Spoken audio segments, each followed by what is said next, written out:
Good afternoon, everyone, and welcome to the December meeting of the Arts and Culture Commission. Can we have a roll call, please? Commissioners Deaver. Present. Derhovannessian. Present. Gregorian. Present. Lee. Present. Chairperson Kavanian. Here. The agenda for the December 20th meeting was posted on the bulletin board outside City Hall on December 14th, 2012. Next item, please. At 2, consent items. A, approval of regular meeting minutes from November 15th, 2012.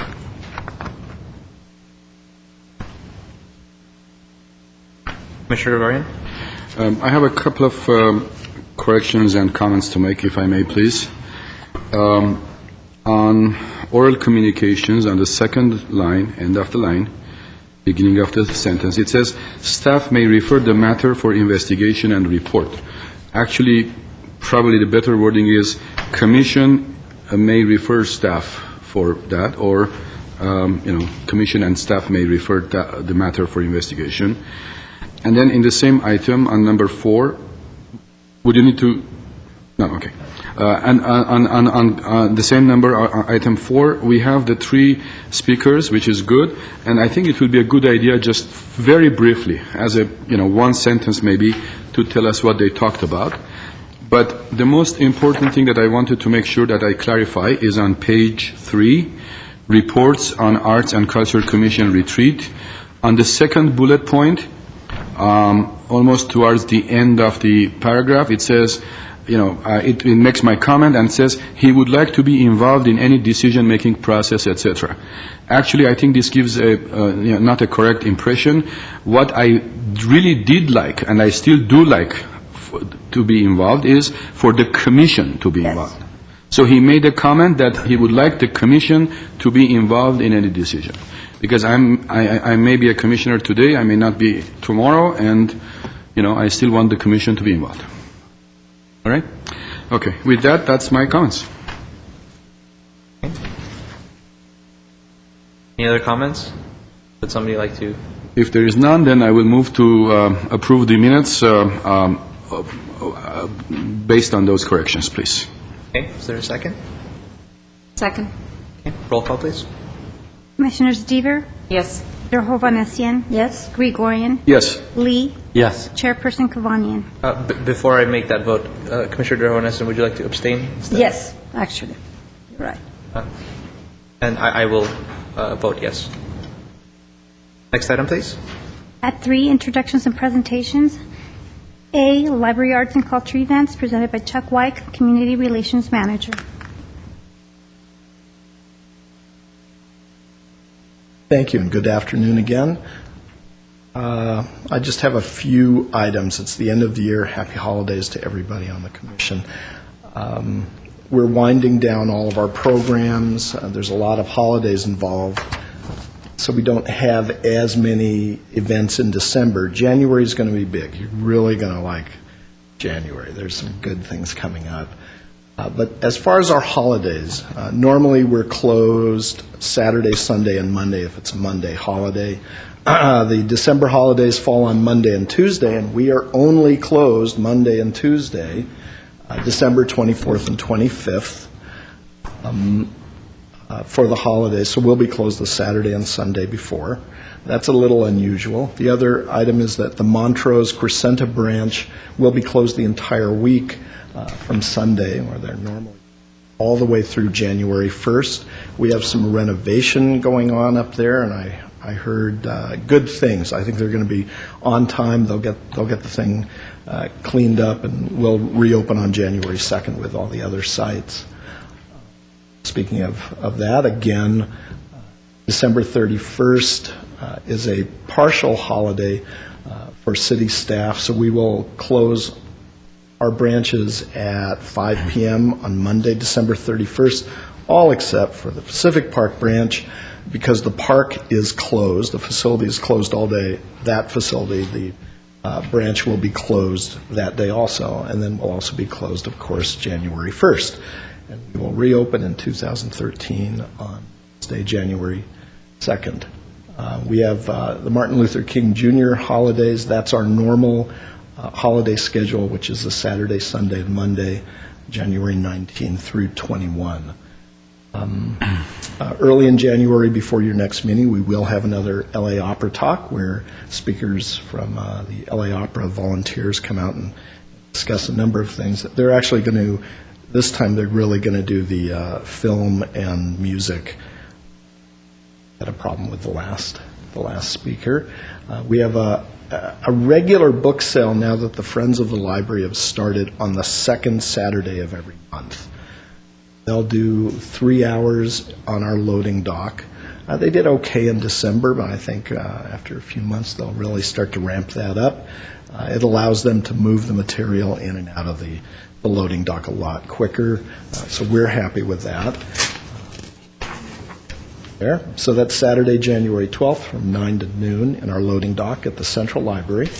Finally, if you're traveling anywhere, if you have children or you know students who are going out of town, we have something on our website called Mango Languages Online.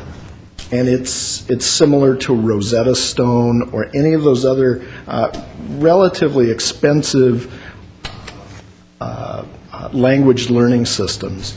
You set it up initially on your computer, password, you have a little code, and after that you can use it on any of your devices. So if you have a smartphone or an iPad or whatever, or your laptop, wherever you are traveling, you can practice your various languages there. So that's something you can get on our website or on our mobile app. Again, I wish you all very happy holidays. Thank you very much, Mr. Wyke. Any questions, comments? Okay. Next item, please. At 4, oral communications. Discussion is limited to items not on this agenda. Each speaker is allowed 5 minutes. Commission may question the speaker, but there will be no debate or decision. Staff may refer the matter for investigation and report. I have one card. Maria Sahakian.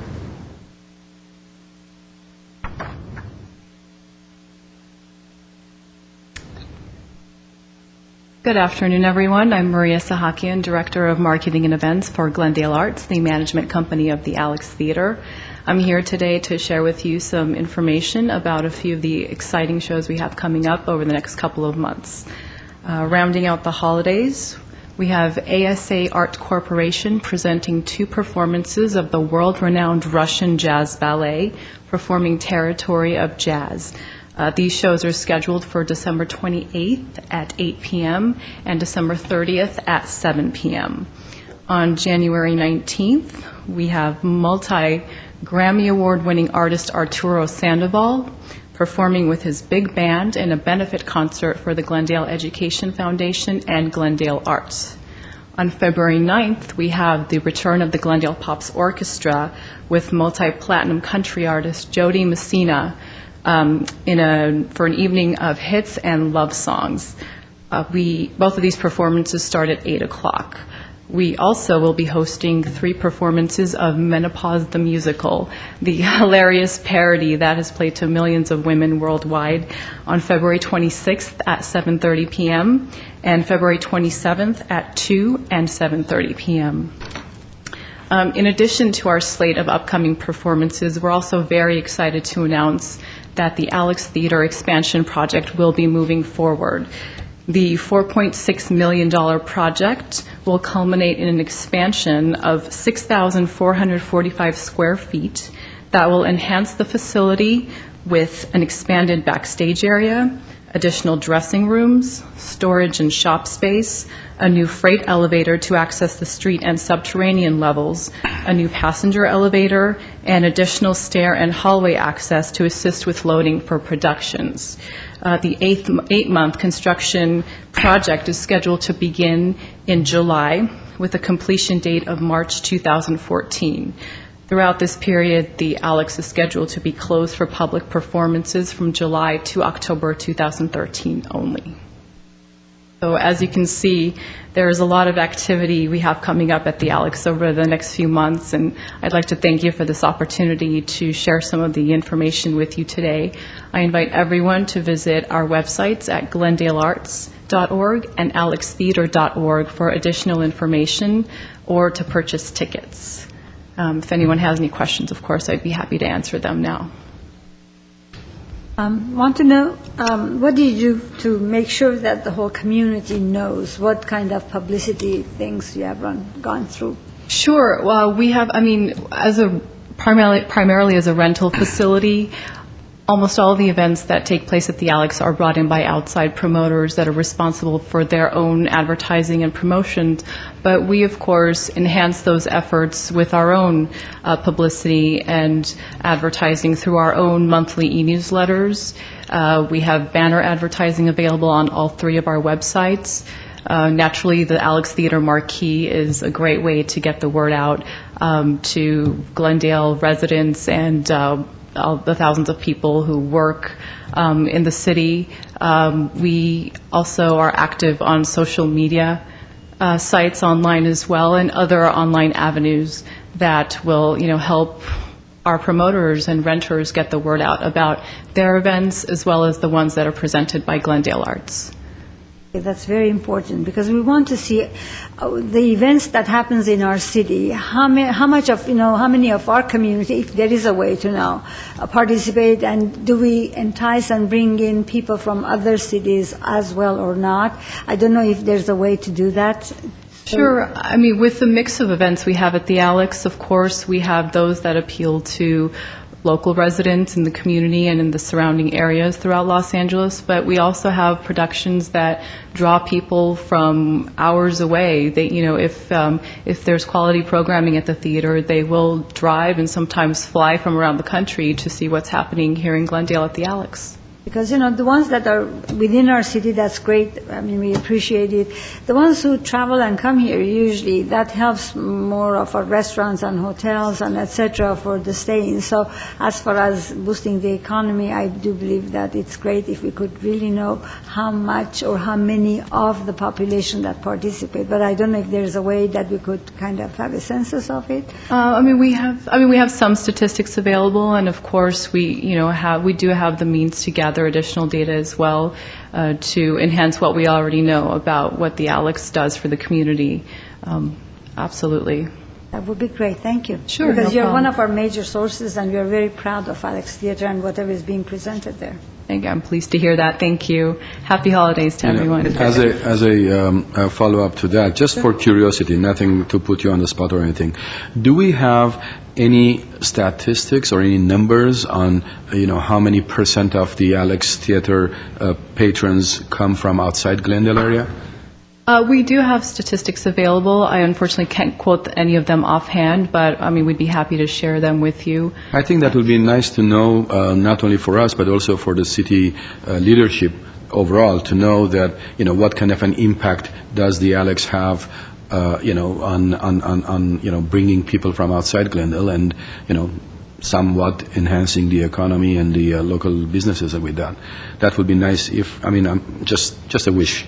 You don't really have to, you don't feel obligated to do that, but if you could do that, that would be nice. Maybe give us a report on that in the future sometime.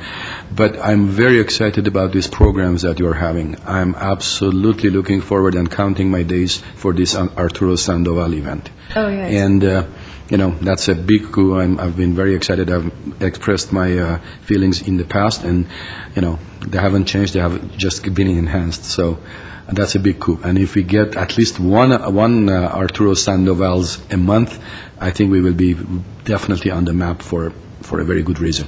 I agree. That's going to be a fabulous show, and we have a lot of other exciting programming coming up, too, that we'll be sharing more information on in the near future. So everybody stay tuned. I really hope that the community will follow and start buying tickets now, because if they leave it to the last week or two, they all might be gone. I'm going to purchase quite a number of tickets from you guys. That's great. I agree. alextheater.org, everybody. Okay. All right. All right. And if that's it, again, happy holidays to everyone. We appreciate your support. Commissioner Deaver? I just wanted to congratulate you on moving forward on the rehab project. So I thank think you. that's exciting as well. So I just wanted to pass that along. That It is. It will definitely help draw in more high-quality programming and bigger productions than we've been able to host in the past. Wonderful. Thank you very much. Thank you. Thank you.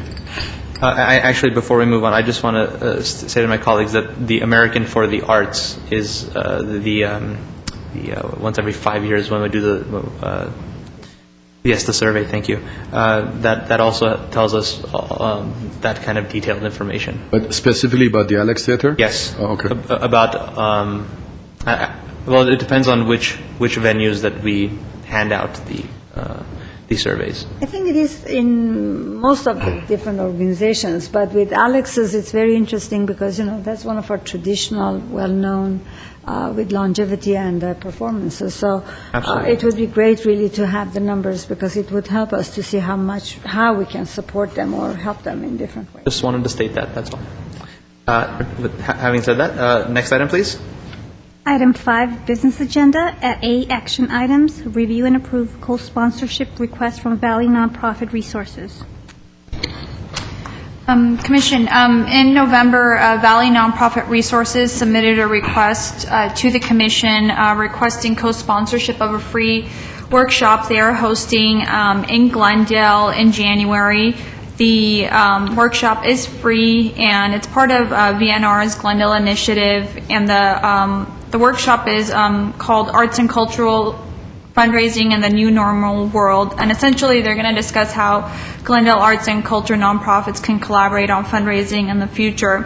Fortunately, nobody from VNR could be here today because I think they have another workshop that they're doing, so I'm just presenting the information that they submitted. The workshop is going to offer creative approaches for living with a new normal.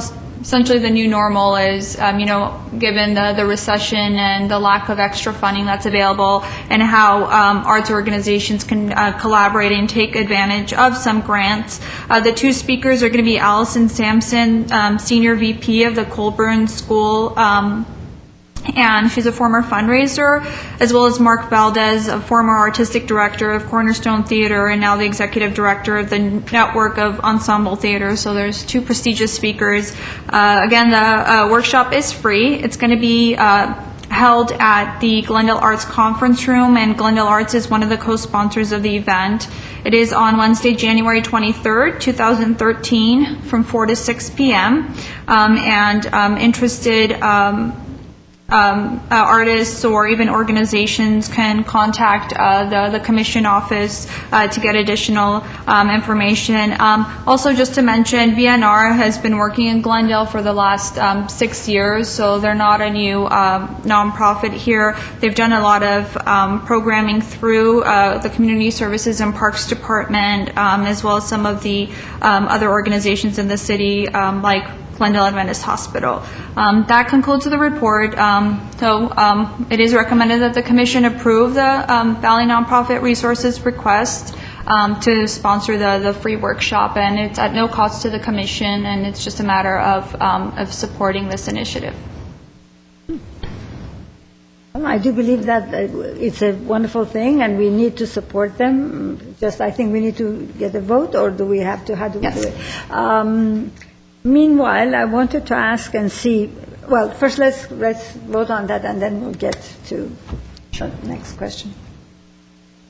So, would anyone go Sure, Brian? Before voting on this, I remember this item. I'm very excited. I'm definitely going to vote for it before anything. But my question is, this is for arts and culture organizations, correct? Correct. And it's not necessarily Glendale-based organizations, or it is? It's not restricted to Glendale-based nonprofits, but it is in Glendale, and it's part of their initiative to outreach to Glendale. So my question is, how and when are the Glendale organizations going to be notified of this? Because I believe this is a very important event and very, useful and educational for them. But from whoever I have talked to, they know nothing about this. So whose responsibility is this? How are we going to contact them? How are we going to make sure that, the event is, well received by the Glendale organizations and well participated? VNR actually has a list of some arts and culture nonprofits in the city. They contacted our office about 2 months ago to request the most recent version of a database that the office had for arts and culture organizations, so even businesses or schools and some of the organizations, and they've also been collaborating, I believe, with Glendale Arts to get the word out. So if there is an organization that doesn't have the information, you can have them contact our office and I can put them in touch, and that way I can make sure we have the most up-to-date information for them, or if they're not on our list, I can add them. That was my question as well, but I thought first we need to vote on it, so then decide. But is there a way we could have the list that you have so we could go through as well? Because we are supposed to be doing a little bit of hand-holding to get everybody on the same page till everybody's up and on. So for that purpose, I thought if you could have the list, we could scan, go through, and then contact you, and if need be, contact the organizations. Sure, we can provide an updated list to the commission for review. Maybe if we get a list, even unofficially, we can, add or not add.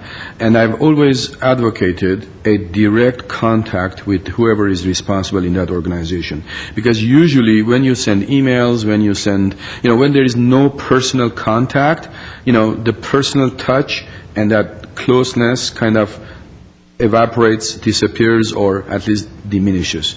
So what I really would like to do is not only to see what list we have, and as soon as possible so that we can provide them, because our event is just about a month away, just over a month away. So I don't think we can wait until the next meeting and all that.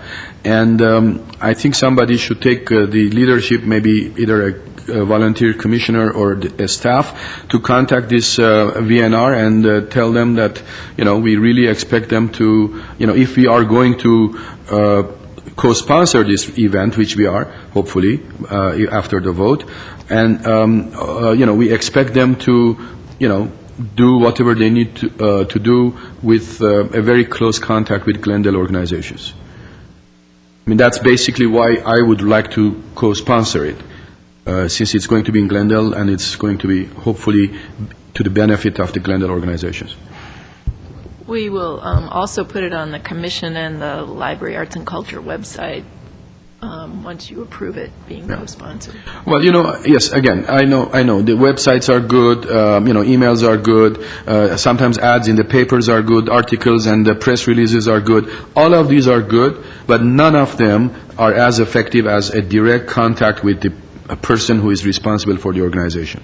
And that's my experience in the past, as long as I've lived on this planet. To add on that, I think for a while we need to do it. I know it's like a little bit hand-holding, but for a while I do believe that it is our job to make sure that the whole community is with us. They are not so much used into following up with all the webs and whatever goes on as the way we broadcast our information.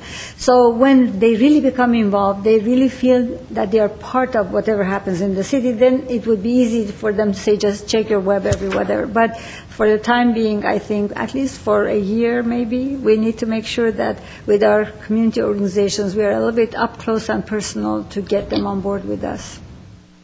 And my understanding is this is for organizations, correct? Not for individual artists. Correct. I remember we were discussing, and I think in the past we must have done it, or we may have done it, but this is a very good idea to also have a similar event for individual artists, for them to know how they promote themselves, how they sell their stuff, how they become more visible in the community, etc., etc. So again, this is off the actual subject right now as a personal issue, but I would really like to consider them, and if VNR is qualified to hold such an event, maybe invite them in the future to hold a similar event for individual artists also. Commissioner Deaver? If I may on that, just to add, I do believe we just hosted a similar type of event through the County Arts Commission, did a tune-up here in Glendale, which does address those types of issues, and it has a very wide and broad response. So I think, just so you're aware of that. So my memory isn't deceiving me. Commissioner Okay. Yeah. I think the three of us were on that one. I would just like to comment that I'm a former alum of the Colburn School, and not a former alum. I am an alum of the Colburn School, and I would highly recommend any of the organizations in Glendale to go to this event because they know what they're doing. They run a multi-million-dollar operation on an annual basis. I actually will see if I can sneak in. I'm not an organization, but I would love to sneak in on that one. Are there any more comments or questions?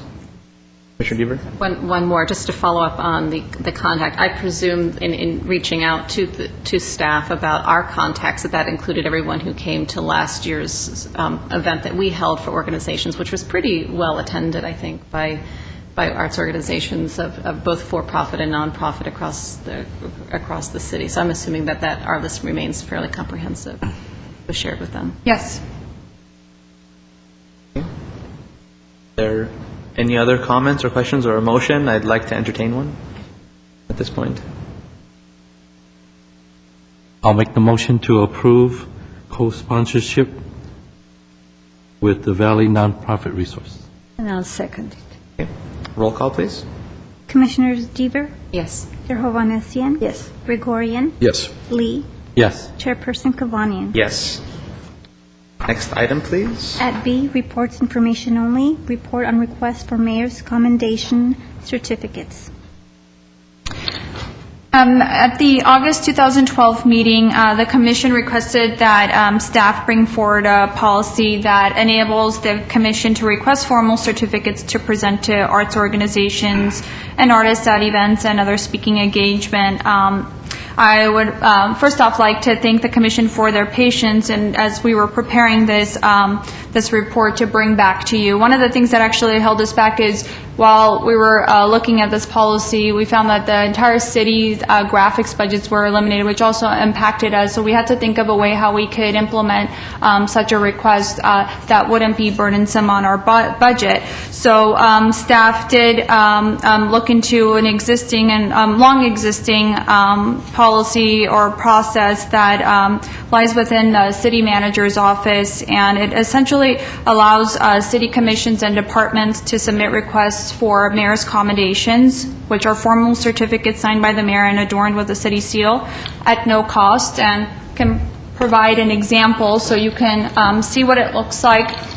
Essentially, to receive this, it's a very simple request that can be submitted directly to the staff, and the only information that you need to provide is the name of the individual or organization, brief biography of the person or information. I mean, something very, very short that could fit on a certificate, and why the individual or their organization is being recognized. This could just be for an opening of an art gallery, or if an artist has, received an award for something else through another community or a program, and you would like to recognize that artist. And then also the date of the presentation. As mentioned, staff will coordinate all of the processing of this. It's just that to make the process simplified for the commission, if you could just submit all of the information by the first Thursday of the month, we could have all of those certificates available for pickup at the normal commission meeting. So it would give us a 2-week turnaround. If there is an urgency in their request, you can always coordinate with our office and we can expedite that through. And also, as a clarification point, should the commission want to explore additional recognition programs for artists and arts organizations, we can do that starting next month as we're developing our work plan. I just wanted to bring this option forward that can be implemented right away at no cost, and it essentially, I think, meets all the needs that the commission set forth when they requested this item. Questions? Well, this is great, and this was the procedure, and we have used that for many different occasions. But there are times that as commissioners, by experience I'm telling this, that we go to many different events and they are not we don't know in advance. Let's say maybe it's just a week before or maybe a few days before, a colleague calls and says it's a must, you need to go. Or, because our organizations are not yet, again, exactly in touch with us the way they need to. So we do want to support every one of them. We do want to go to all of those events. But there are times that we go and we know that it's a major event. We haven't had the timeline. So yet it is good to have some sort of appreciation or acknowledgement.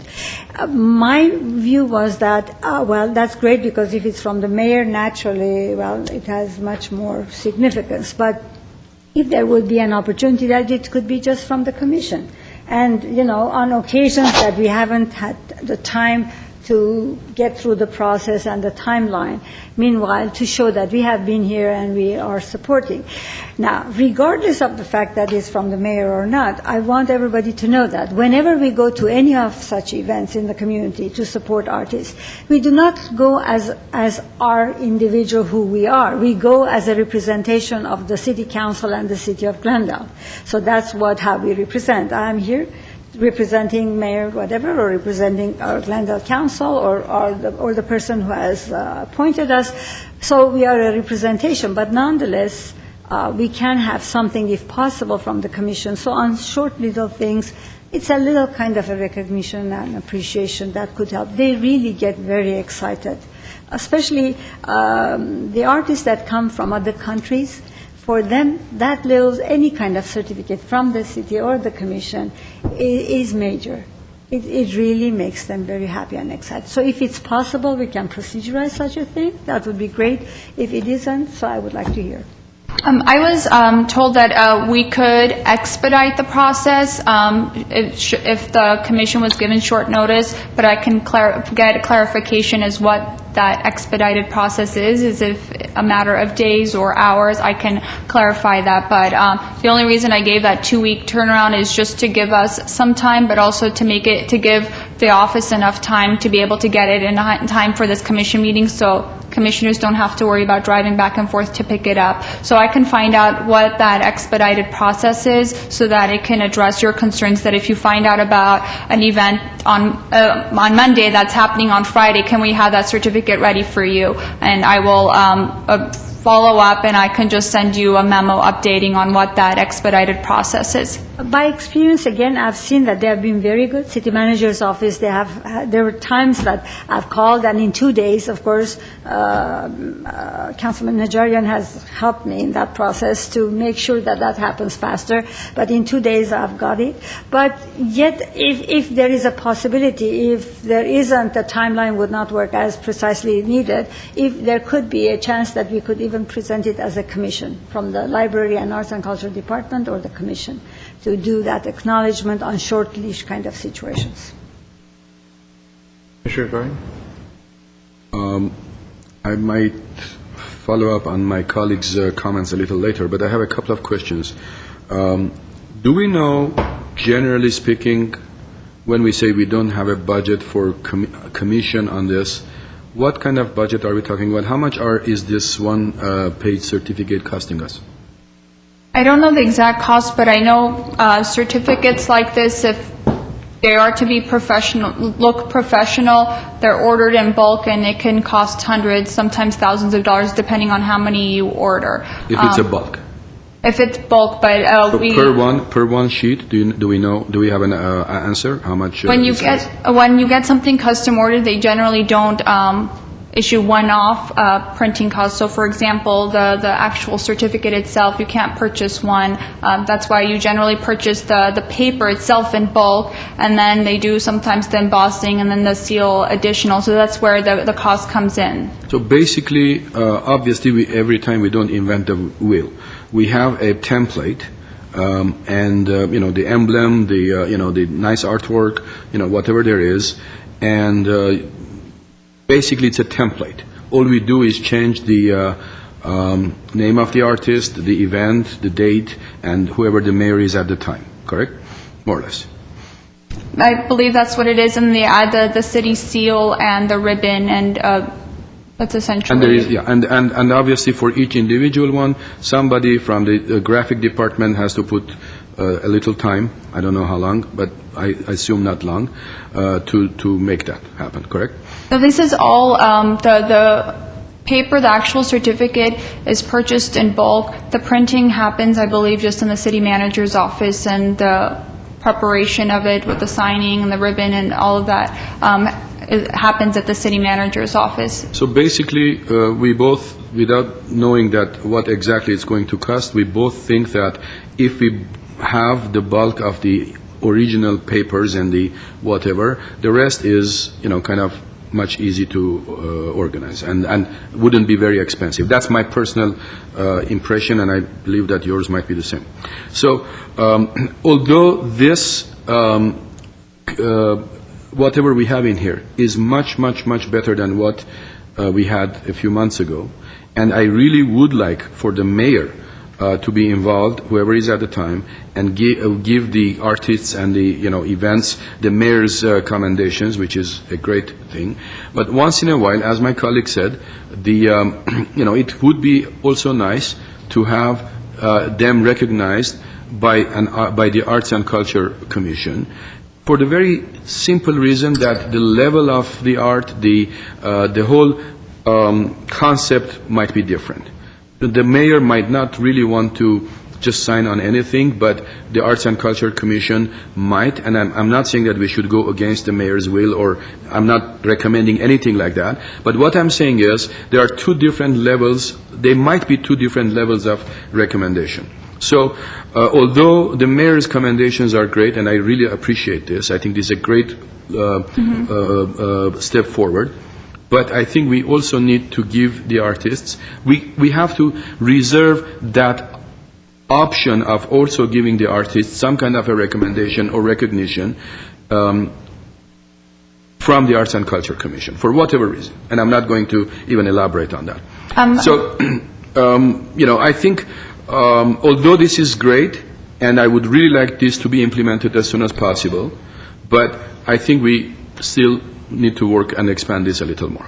As I mentioned, our graphics budget is $0. So if we were to implement something like this, we would have to look at our general fund, and there are a lot of other programs that the commission has identified as being even greater priority that would have to be paid for through the general fund. So next month and the month after, the meeting after, when we start talking about our work plan and what your priorities are and how much money we have, there's not that much money. It's less than $10,000 that we have in the general fund, which will need to go to such things as a website and Diamond Awards. So that's when, those pennies start shrinking, and we need to figure out where we're allocating that. So we'll look into finding out what the exact cost is for implementing some sort of a similar thing, and then a program just specifically from the Arts and Culture Commission, and then we can discuss that in conjunction with some of the other programs that you have done.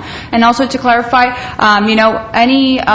it was my impression that any certificate that a commission feels is worthy of an organization or an artist, and as long as you submit that request, a commendation will be provided. I don't think there's a hierarchy or importance. If it's important to the commission, that the mayor's commendation will be signed and issued. So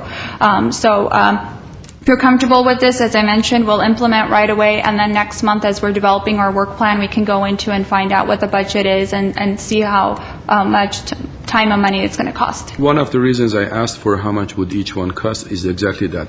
Although I know it's a very, very fancy, very nice, very impressive print, very good paper and all of that, but I'm not in a printing business, I have no idea, but I don't expect it to be that expensive.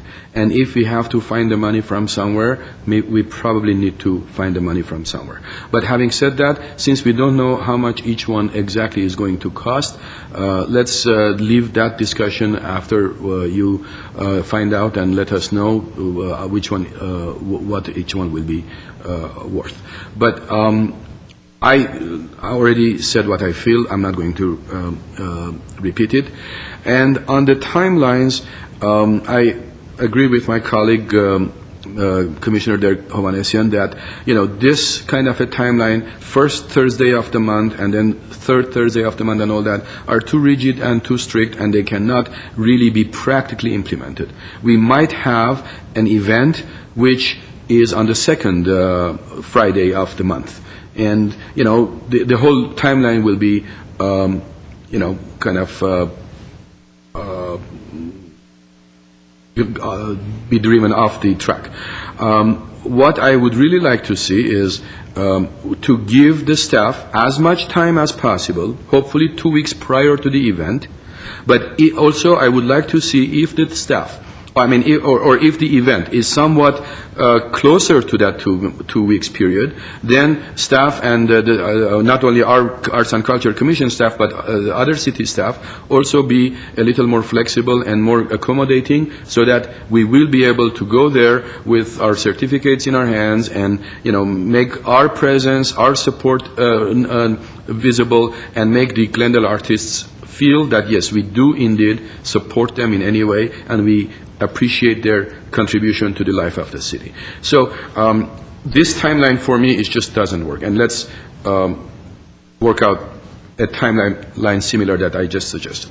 As I mentioned, this is just a starting point. If you are comfortable with it being picked up, for you to pick it up at the commission meeting, then just submit your request 2 weeks prior. But if it is an urgent item, if it needs to be expedited, if it falls outside of this timeline, then just contact our office and then we'll expedite the process. So this is just to simplify it for you and make it easier. So if you can pick it up on the third Thursday, then just submit the request 2 weeks prior. If not, then just contact our office, let us know when this other event falls, and then we can coordinate the rest. Okay. Any other comments? I think I was going to say something, but I can't quite recall what it was. I was too intently listening. Okay, next item, please. At C, discussion items. Oh, we are not voting on this. I'm sorry. Before we go there. So what do we do? This is already a policy. If there is an event, we can call you and ask you with all the details, and let's say hopefully at least 2 weeks prior to the event. That's correct. This is in process. You don't need to approve anything. I've noted that you want to know how much this costs, and we can discuss this when we discuss the work plan. Okay, great. I remember my question. For this process, the one we have currently in front of us, does the commission need to vote on giving out this commendation, or it can be just on an individual basis, whichever one of us decides that there's a certain event that we need a commendation for? It doesn't require a vote. So if the commission is going to an event, or if they know an artist deserves this commendation, you can just submit your request.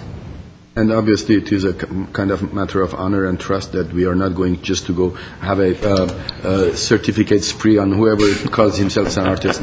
Obviously, we really, our judgment as commissioners and representative of the community has to be, to be very, very diligent on who we bestow these certificates. I just want to ask because it's Christmas time and it's a giving season. That's Commissioner Deaver? On that note, I would just ask that maybe quarterly we just get an update on how many have gone out, or if commissioners in their comments monthly could just let us know so we can keep kind of engaged and we're all on the same page about the level to which we are bestowing this honor. I want some clarification. So if it is whatever we already have is clear, so it is from the mayors, and we let you know, or we give you enough time and we get the certificate. Are we going to have the second tier as well? That means from the commission or not? That was my question. If it is also from the commission, it could be more generic, and it could be just one line that you would add on, for supporting, et cetera, the name of the artist. Then in that case, it should be kind of a generic thing prepared by the signature of the chair of the commission.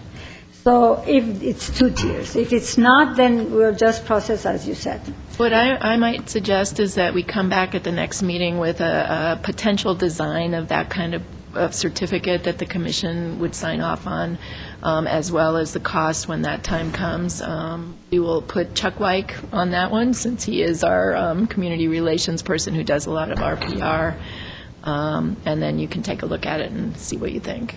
Yeah, because if we do that, it would be nice. It would be a recognition from the arts and whatever library, it's Library, Arts and Culture Department and the Commission, Art and Culture Commission. It could be having your signatures, kind of a thing as a second tier kind of recognition. But as Commissioner Deaver said, naturally, anytime such things are given to the community, it needs to be reported at the next commission meeting that this commendation or recognition has been, whatever, given to such and such art organization. There needs to be a report in that case. I don't want to start a discussion, but I'm kind of a little weary of this, the commendation. I trust all of my colleagues.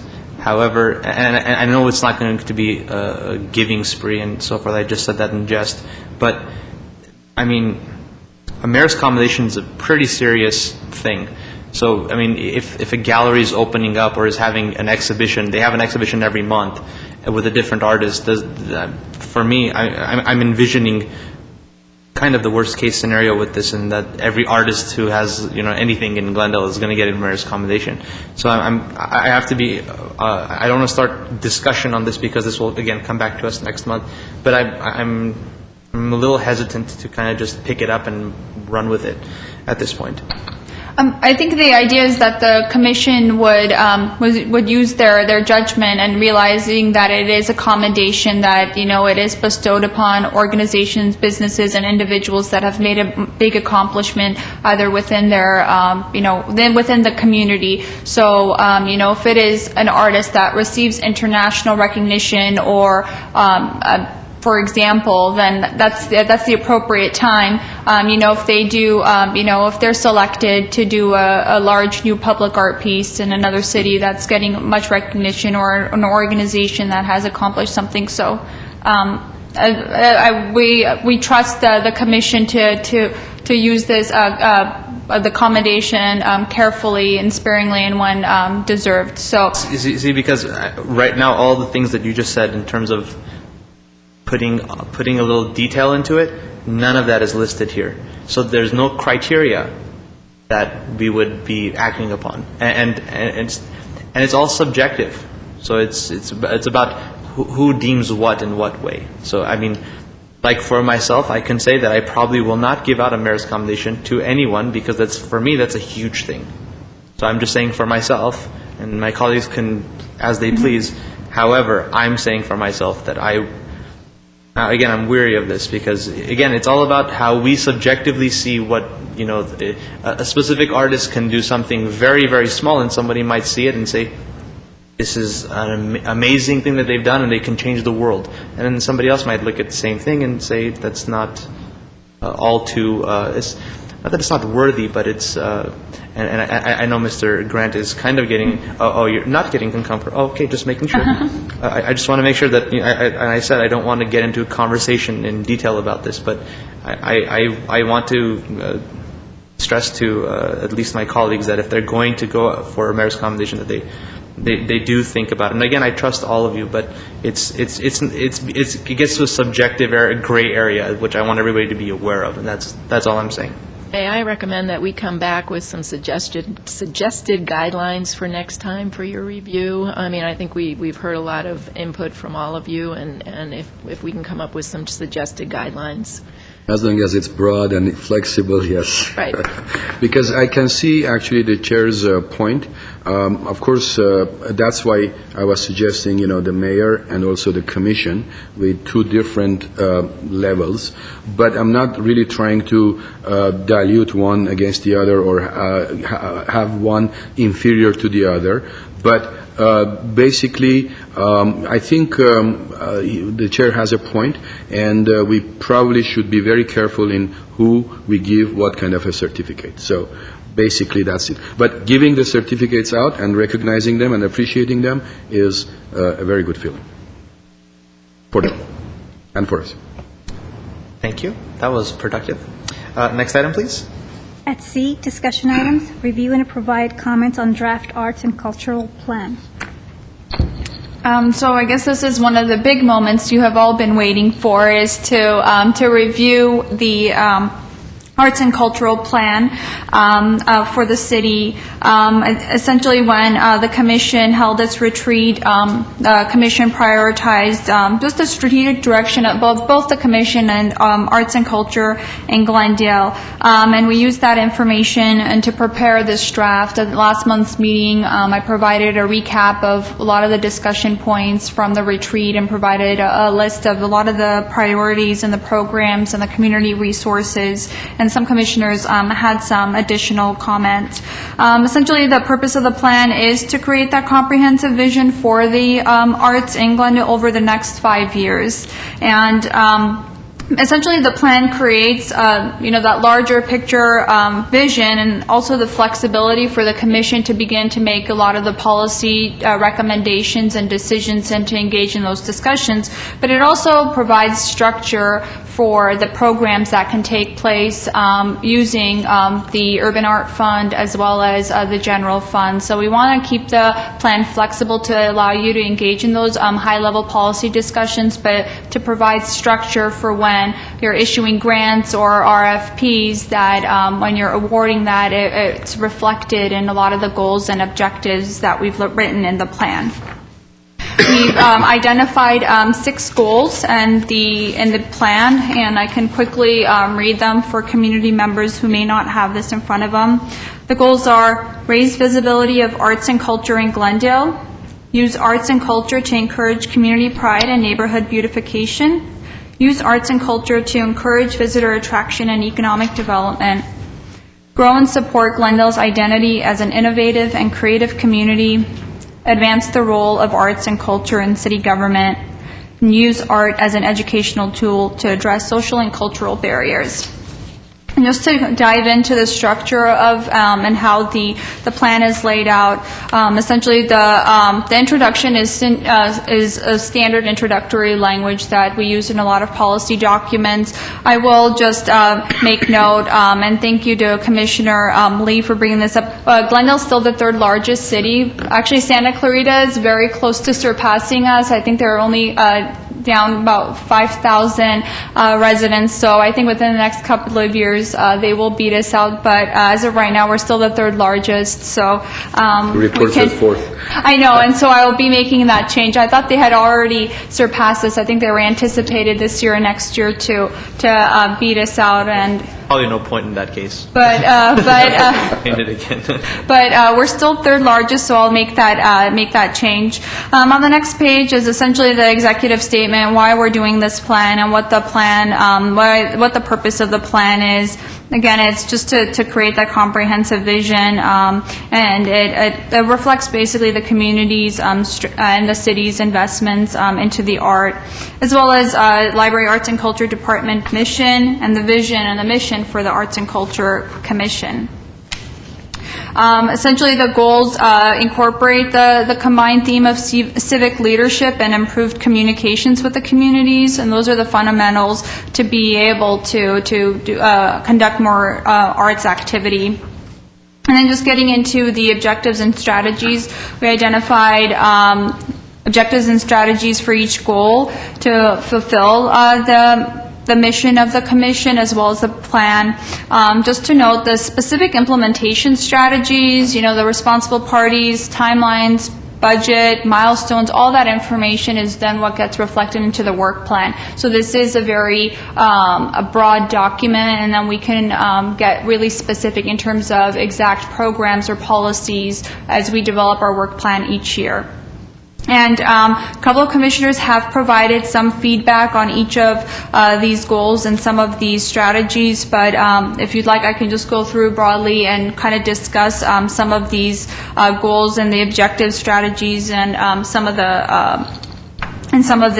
recommended changes or the comments.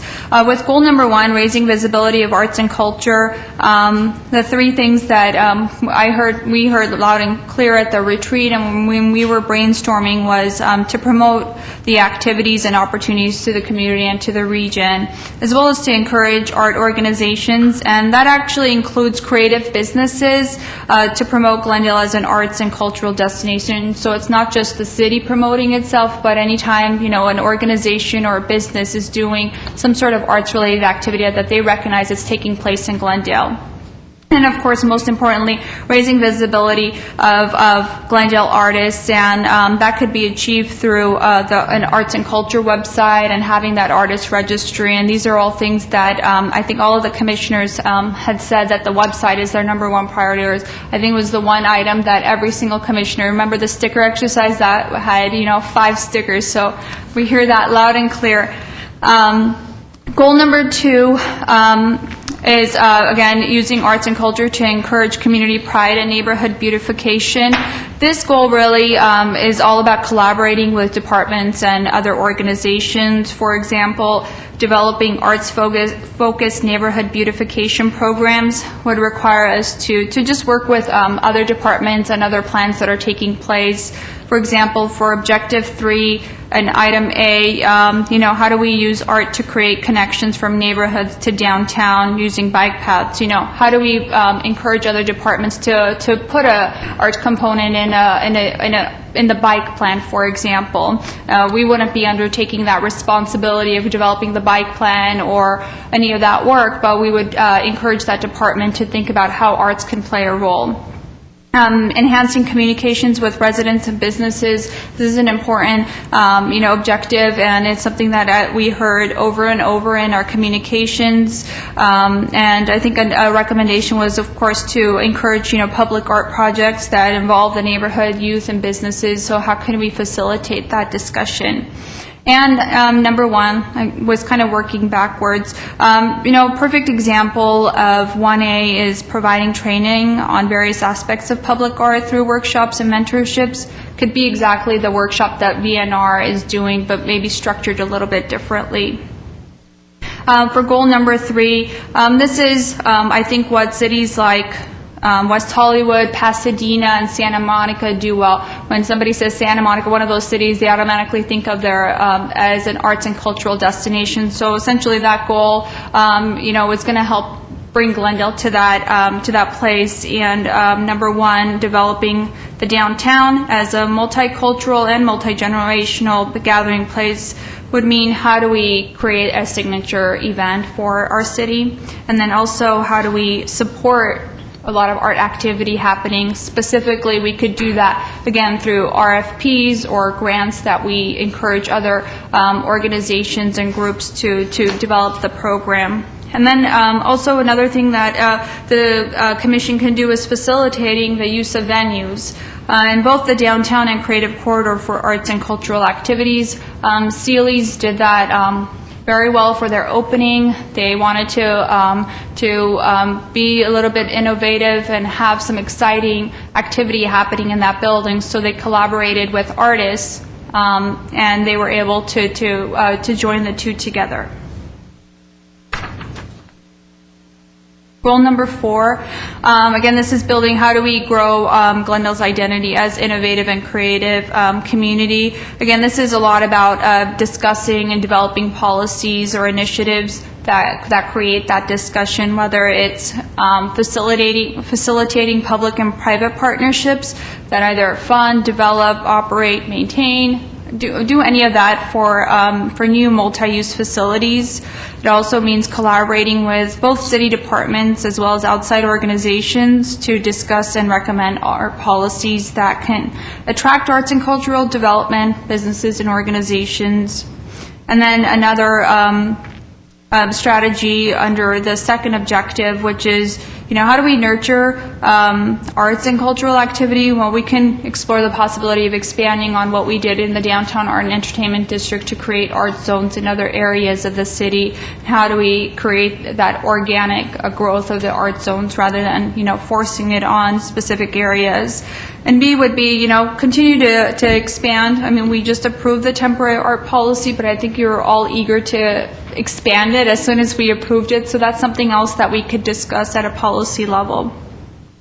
Advancing the role of arts and culture in city government.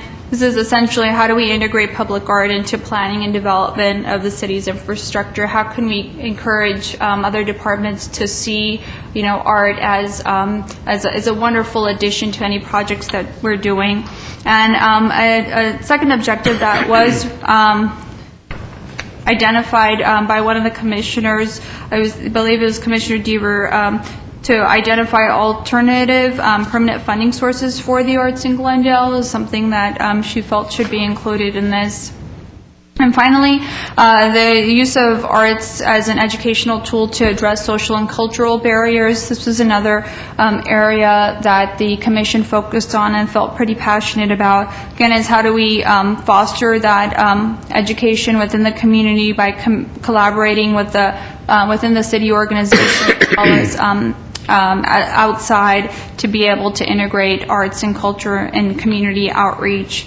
And then also advocating the importance of arts and cultural education to the community. How do we collaborate with schools and focus on youth programs? Community resources, potential partners and collaborators. I think something that most of us lost sight of, which is pretty obvious. I think sometimes you forget to identify the most obvious partners, which is obviously any arts and cultural or creative organization and business is automatically considered a partner, and then we can go through and identify all of these partners that we listed. There are a couple of additions, which were, of course, individual artists and then the Actors Fund. And if you, think of any, you can just let me know during the meeting or email it to me, and I can incorporate it for our next month's discussion. And then the last part, which is the expenditure plan for the Urban Art Fund. So we identified 6 different types of public art projects that could be funded through the Urban Art Fund. Which are cultural arts event, and this is, a big event. So imagine the Glow Festival, Fringe Festival, or Arts Night in Pasadena. That is considered a cultural event, whereas the cultural programming is something, a little bit smaller scale, much like, the opera talks that take place at the library, or it could be a live performance of music.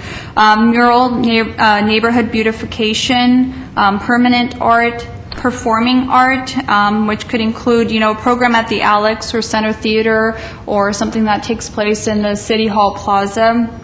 And temporary art, which should be clarified, it is something that serves as an outdoor art gallery, but it can also be indoor if it's publicly accessible or viewable. So if we want to fund projects that, are temporary in nature, but the public can access it, on the interior, that's still considered temporary art.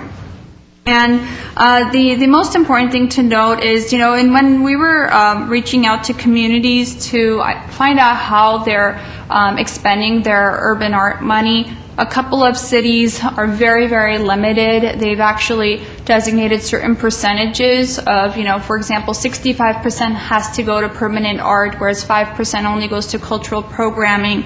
And they felt that that limits a lot of what they can do, and they can't change it based on the needs of the community. So we've left that out. But what we've done is we've kept it flexible. So each year the commission can identify a specific program area or a priority. So for example, one year you can focus on the downtown and say, this year our focus is downtown and it's just permanent art, and the next year, you want to fund performing arts citywide. So this gives you the flexibility and allows you to invest in 6 different types of art.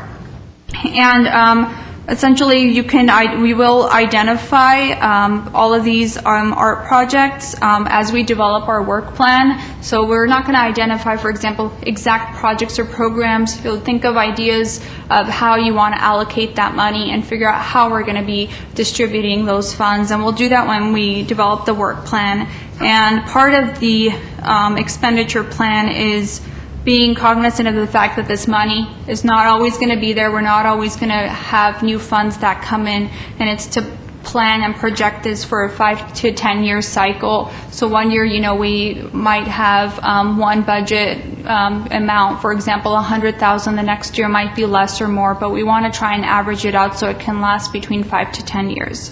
So that concludes my presentation. What I've done is just to help focus some of our discussion is, I've identified some of the discussion points where we needed feedback so we can finalize this plan in the staff report. So I'll identify it so that every commissioner's ideas and comments are heard, so I can make sure I incorporate it into the plan, and that we stay focused on each item, and then we can have an overall discussion at the end. Just wanted to say thank you very much. You have put all of our suggestions, our goals, our visions, and all the way, whatever we talked about, in a nice formatted system.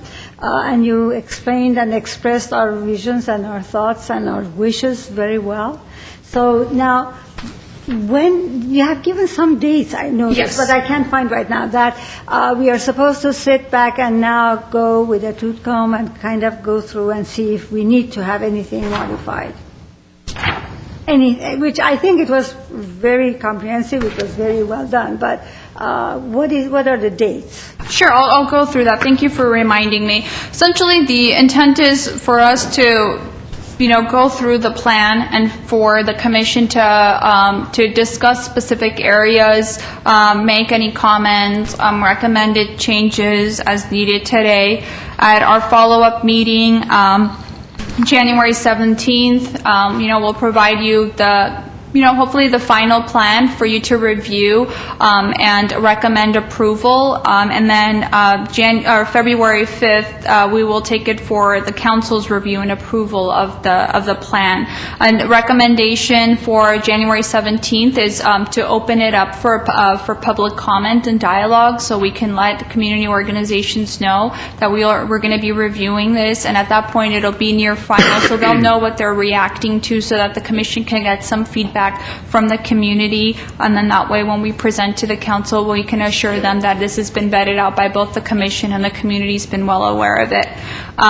January 17th meeting, we're also going to be reviewing the draft work plan. So, we'll build upon what the commission has with some of the feedback you've provided for the strategic plan, and then start to, give some meat to the bones of the work plan and to start vetting out some of the projects that we want to focus on. So I'll bring back some recommendations based on what I've heard and what you prioritized during our retreat. And the recommendation is to have a special meeting January 31st, so you can try and finalize that work plan so that it can be in front of the City Council February 19th for review and approval. Now, the urgency and the expedited schedule is because we're all cognizant of the upcoming election and that there might be a shift in the commission. We just felt that it would be important to get this approved with the commission that's in place, since you've put so much time and effort into it, so that we can have it approved. And regardless of whether or not there is a change or not, we just wanted you to feel that all of the work that you put in was in a finished product. So January 17th, you said? January 17th, you'll review and approve this. And on 31st, what do we do? The 31st would be, it's just a staff recommendation to have a special meeting, so it would be a second meeting that you would have to review the work plan and approve it, just so we can try and meet this expedited schedule. And we can discuss that at the last item to find out if the schedule works. I've made it extra expedited, so if we need to push anything back a week or so, we can, and still get things done in March. Fabulous. Okay, so I can just start with the first direction item, which is essentially the goals. Do the identified goals encompass, your vision for arts and culture? I think we had looked at about 10 different areas, and there was some overlap. That's why we've condensed it into 6. And I think a couple of commissioners expressed, what about the commission's involvement in developing policies and the policy discussion? That's actually something that I think fits into every other goal, and, it's actually an action and a strategy and an objective of each of them. So it is, even though it's not blatantly written on these 6 goals, it is a huge part of what the commission's role is going to be. But how could we secure that? I know that it's an understanding, but I would like to see it written, because that's very important. Because any commissioner who has been appointed to this, on this dais, they are representing the city council and the community. And if a city government makes in any department anything that is related to the art and culture, somehow the commissioners should be part of it, and that was our main concern. And that's why I would like to see it presented somewhere, or if need be, on every one of them, because that inclusion makes it wholesome, because everybody would be on the same page. And some sort of that discussion happens under each goal as an objective or as a strategy, and it's included in this plan. So it is something that can't be ignored or just swept under the rug. I mean, to be able to achieve most of these goals, the Commission's going to have to engage in policy discussions and have to collaborate with city departments. So it's part of your directive. So Is it going to be written, though? it's included within each of the goals as an objective or as a strategy. So it is. Mr. Chair, wouldn't it be better if we first discuss this whole plan overall and make some general comments and then get back to the details? I can leave that to the discretion of each of you, actually. No, because right now we are talking about the first goal and whatever without having the opportunity to comment on the overall document. Right, we can do that if you could continue, Ms. Farhan. If I may recommend that, I think I will feel much better. I think much each of us will have our own turn at bring up that. Yes, Commissioner Deaver, do you have? Well, on that point, I want to keep things as streamlined as possible for everybody's time. And so if we are to have some sort of general comment, I personally would hope that HR commissioners kept that pretty concise to one or two sentences, because I do like the idea of kind of going through these one at a time, because I think it kind of keeps us on a path. I just want to reiterate, we're not going to go by goal. In your staff report, I had listed specific discussion items, and if you are to have an overall discussion on the plan, if you could just keep it brief, so then we can have just a lengthier discussion on some of those important items together, because what I want to do is keep it focused so I can make sure I hear all of your comments and any questions that come up, so nothing falls through the cracks. And so this is just a way that I think helps me hear what the Commission has to say, and the rest of you to hear what you have to say. So, Chair, if you want to open it up for just general comments and discussion, we can do that. I think actually that may work actually quicker than talking about each one of us going individually at the end of the report. So I will open it up for this particular discussion item. I guess there aren't any. The only suggestion that I had, actually, very quickly, on item number 2, use arts and culture to encourage community pride. I would like pride seems like such a, I don't know, such a forward term. I was thinking more of responsibility or leadership than just pride, because somebody could be prideful and not do anything about it. They can sit on their couch and watch TV all day. That would be my only suggestion. Okay, what we can do is, I think pride was brought up and during the retreat, because there are people who may not take the leadership role, but they still have a sense of community pride, and so we want both to happen. We want people to be proud that they live in Glendale or they do business, they're an artist in Glendale. We want people who are going to take that leadership, and then we also want the neighborhood beautification component. So would you feel comfortable if we were just to reward it to maintain pride as well as include leadership? I mean, I guess since I'm rereading it, I think it's 1,054th time now in my head. I mean, I guess you can leave it the way it is, because you do want to encourage it. I mean, if we're going to say pride, then we should encourage it. Can I make a suggestion? Absolutely, absolutely. And tell me if this is hitting where you're trying to go. So use arts and culture to encourage community pride, community participation, and neighborhood beautification. Sounds fine with me. Perfect. Thank you. Commissioner Lee? My only addition would be on item 6, use art and culture. Because the other one, 2 and 3, art and culture, and then it's missing in number 6. So you would want it to read, use art and culture as an educational tool to address social and cultural barriers? Yeah.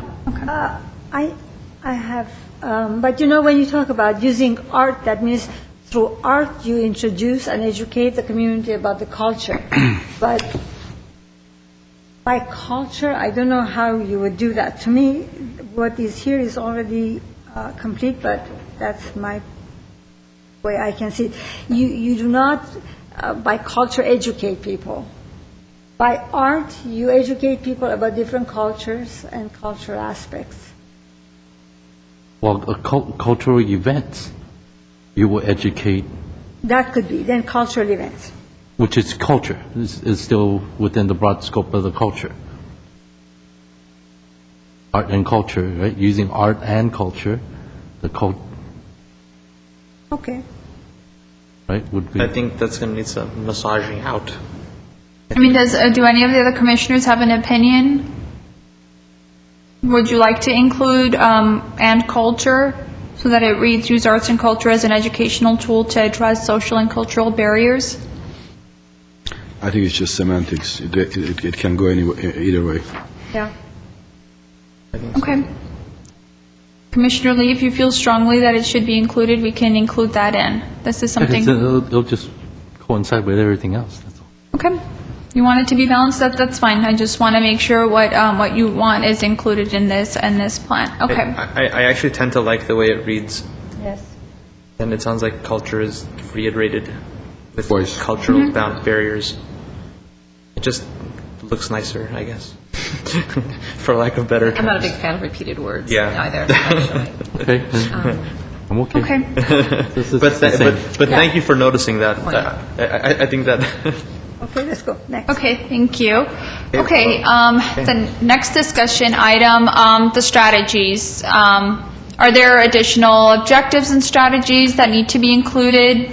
Do these objectives and strategies set the foundation for a successful work plan for the next 5 years? Just what we've identified, does it make sense? Do you feel like you can build upon this and really engage in some of those policy discussions that you feel strongly you should discuss? And then are there objectives and strategies that extend beyond the 5-year term plan? Are there any that you feel like it's going to take 15 years and maybe we shouldn't try and achieve it in the next 5 years? I think I feel strongly that I think everything that's included in here can be achieved or at least started in the next 5 years, but you may feel differently. So what we can do is just go through each goal and then answer some of these questions and then move through all 6, and then we can move on to the next discussion item. And just to reiterate for goal number 1, number 2,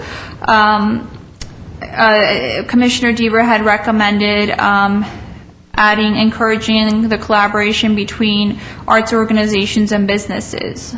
So that's something. I was very strong on that too. We need to make sure that whatever organization, not only art organization, any organization, any business that is in the city of Glendale would be a partner of all the events and activities, or they could assign or adopt a special program and an event. That's a must. If we want to make sure that we are helping as part of the art and culture is helping the economy of the city of Glendale, that's a must. can you read that one more time? I didn't quite catch that. Okay, I know sure. we're pressed for time, but For goal number 1, objective 2, add strategy C, which reads, encourage collaboration between art organizations and businesses. thank you. You're welcome. And I think that's an important, strategy to include. I think that's something that we could definitely encourage, that collaboration to make sure that the community is promoted in a variety of ways. On this goal number 1, where does creating an art district or several art districts and creative corridors come? Wouldn't that be in here? That we included. In another goal, I noticed.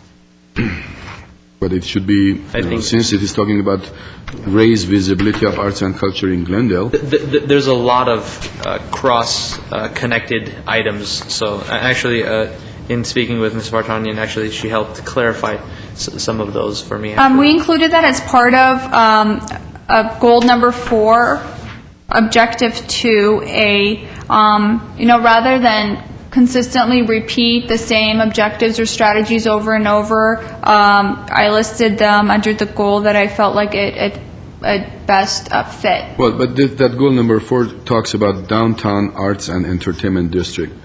My main issue, in addition to that, is creating pockets of districts like Adams Square, like the Creative Corridor, like downtown arts district, etc., etc. So it doesn't.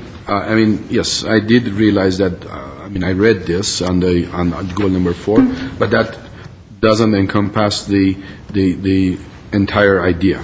Well, this essentially states to use the policy that was created for the art and entertainment district to create new art zones. So I can just make sure that it's a little bit more clear. So we can say explore the possibility of using the downtown art and entertainment district policy as a foundation to create art zones in other areas of the city.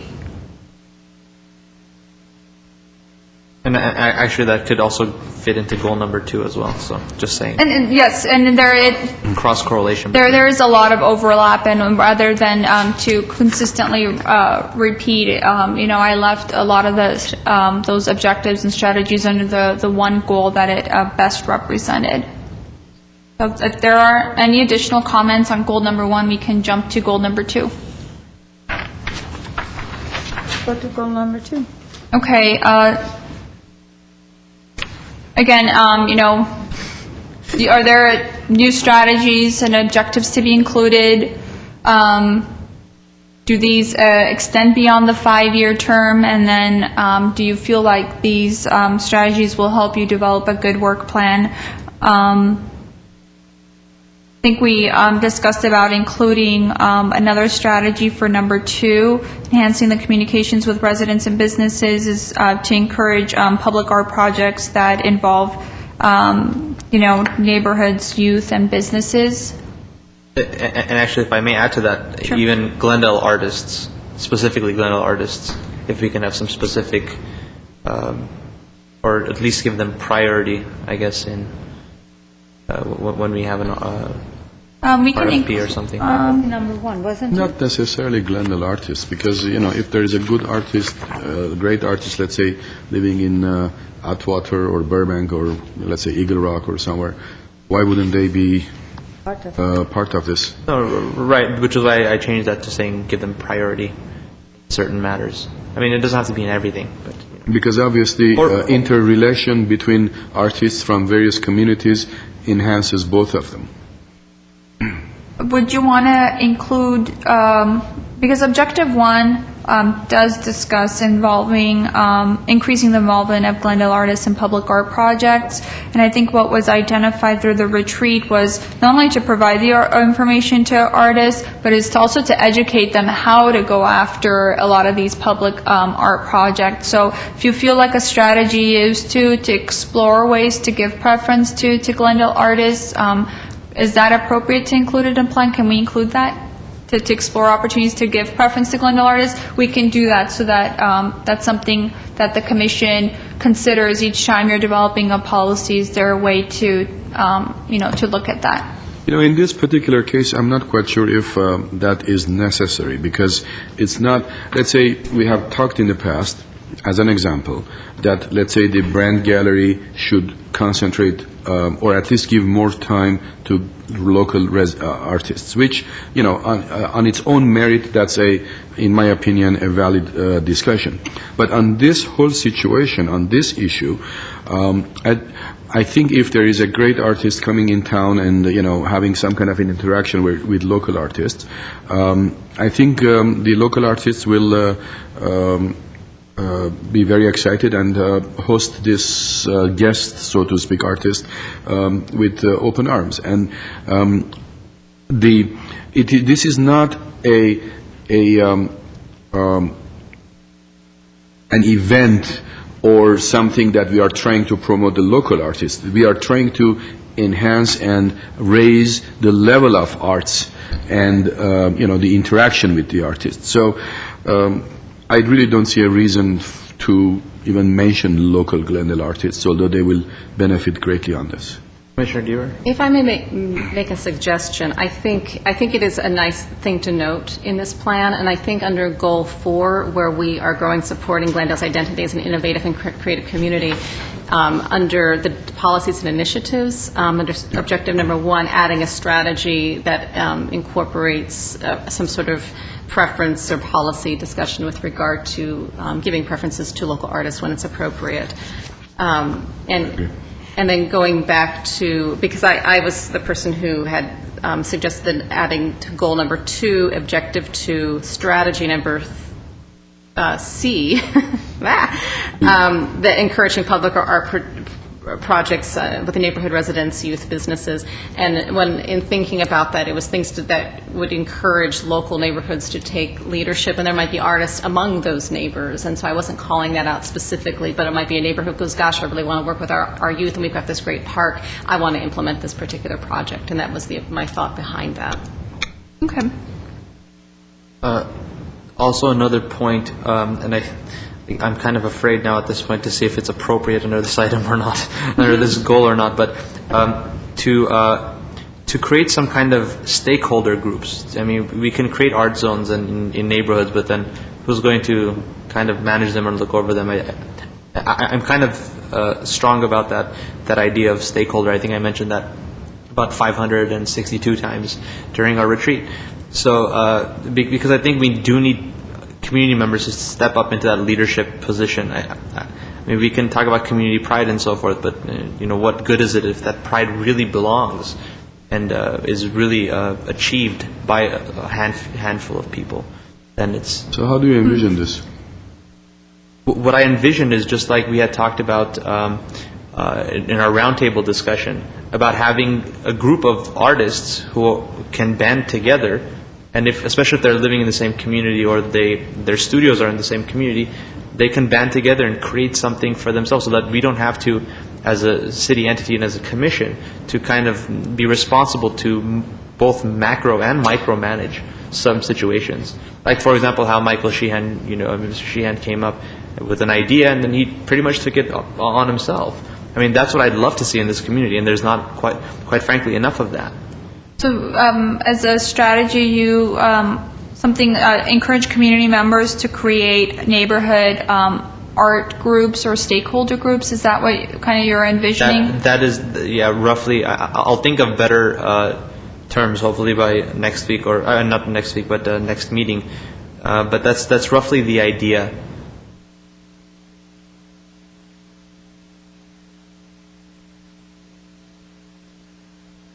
Now, in that vision, do you see any kind of financial support by the business organizations for that? That is already up to that particular group. See, and that's kind of the beauty about it, is that not everything has to come through us as a commission, as a body, to put these people in touch with these people and put these people in touch with that, and then we're starting to micromanage, and it's not organic enough. You want to empower residents to take the initiative. Exactly, to take the initiative, absolutely. Okay, so I foresee that your recommendation being included under Objective 1, which is increasing the involvement of Glendale artists in public art projects, because that's something that they can undertake. So if there is, for example, a vacant space in Kenneth Village, that artists should feel empowered that they can collaborate directly with the business owner to put art in there. And right. then, and then they can let the commission know exactly, what's absolutely happening. Right. Okay. And that strengthens our bond with the community in that sense. And then we can walk in, and then if they need any help, then we can help them. But they have to the community must take the initiative. Basically, what you're recommending is for the local artists and residents to become more active in their own. Absolutely. Okay, that's great, but. Wouldn't that come naturally? If somebody feels like Mr. Sheehan, they will do it. And if somebody doesn't feel, no matter how much we keep on saying you become activist, they may not. I don't think that comes naturally. I don't think so. Well, if I may, Absolutely. If I may, I think by having that as a strategy, then it would be incumbent upon us in the future to think of particular tactics, whether that we can plant those seeds with, and how we want that Exactly. to be achieved. No, I agree with the overall concept. I'm not objecting to it, but I'm just trying to envision practically what will happen if somebody is very interested in their local, let's say, in their street. And it happens. There are areas that people come out and they clean up their own street and paint graffiti out of their alleyways. And there are areas that the place is a dump house and nobody really cares. So basically, what I'm saying, yes, it is very important for us to encourage all of this and even plant the seeds of this. However, I'm not quite sure. How much when we say we encourage, what that encouragement and involvement is. I'd like to give an example. There are a lot of, I think, some community members that wanted to start the community gardens. And the city said, well, we're encouraging that. Well, the city thought of a way to streamline that process, so they're actively promoting. It's easy to try and do this, and these are the steps to do that. So, for example, the commission, can say, well, we've streamlined the process for X, Y, Z, and when we tell community members, it's actually easy, free, or you don't have to go through the bureaucracy to accomplish this. I think it could get some people to take the initiative to create that. So that's just an example. Is the commission could actively go out and say, it's free. There's no cost to do this specific program. So why don't you take it upon yourselves to do it? And you don't have to come through us or whatever it is. And then then community members know that they could do that. Question, how would we be involved? Would they come, like whenever they have an idea, they get together, they want to do something, would they involve us? Would they come and discuss it with us? Would they report it to us? How do we see that? How does that work? Or they are doing on their own, we are not aware of it. If they need help, they'll come to us. Is that how you guys see it? It all depends on how we, I think that's an individual-based question. It's not individual-based. It's basically in the community, this kind of your excellent idea, all perfect. It's just, where are we getting to be part of it, or do we need to be part of it accordingly? Or when they have a suggestion, they have a great idea. Like when they had the round table, there were a lot of ideas discussed, so we were aware of it. So would we be aware that they're starting a special project and then we'll support them if need be? Or after they are done, whatever, they'll come and report it to us? How does it work? How do you see, guys? Well, what I see is if they're going to be setting something up like that, they will be coming to us for advice if they don't already know.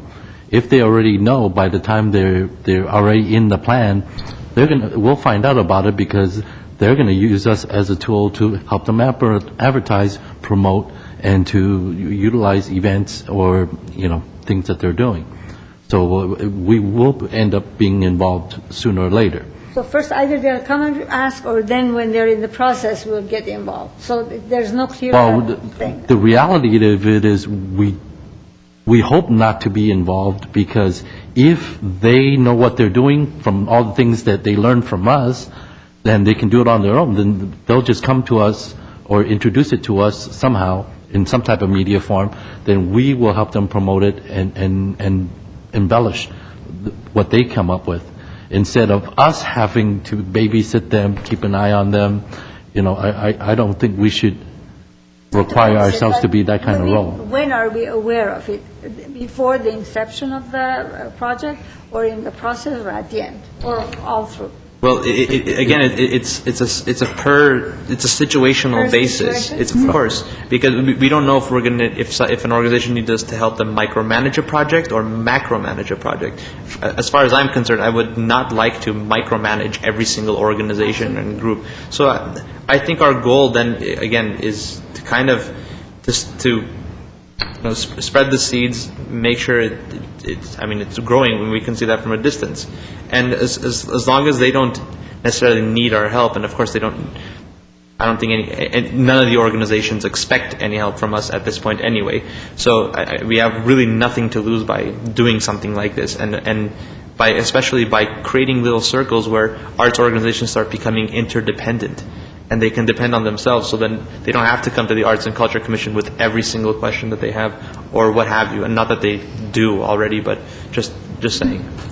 Commissioner Deaver? Just on a philosophical point, I think it's that we're getting into, and we should get out of it quickly. But from my perspective, a community is culturally rich when the residents and the artists are empowered in doing things on their own. And to the extent that that is happening at an organic level, and we can provide tools and we can provide resources, I think that is the benefit of the community, and it is within our realm of responsibility and capacity to operate in that level. There will be certain things where we might have a very specific program that we are working in partnership for implementation, but in this instance, it's empowering the local community to do things on their own, and if we don't know about it all because there's too much of it going on, that's great, in my mind.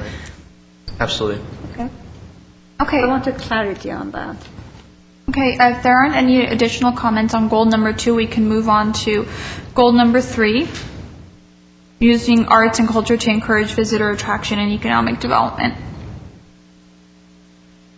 My point in here is, again, we have stressed downtown only, and although I think it is important to have a very vibrant and lively downtown day and night, but I would like to see other areas also included.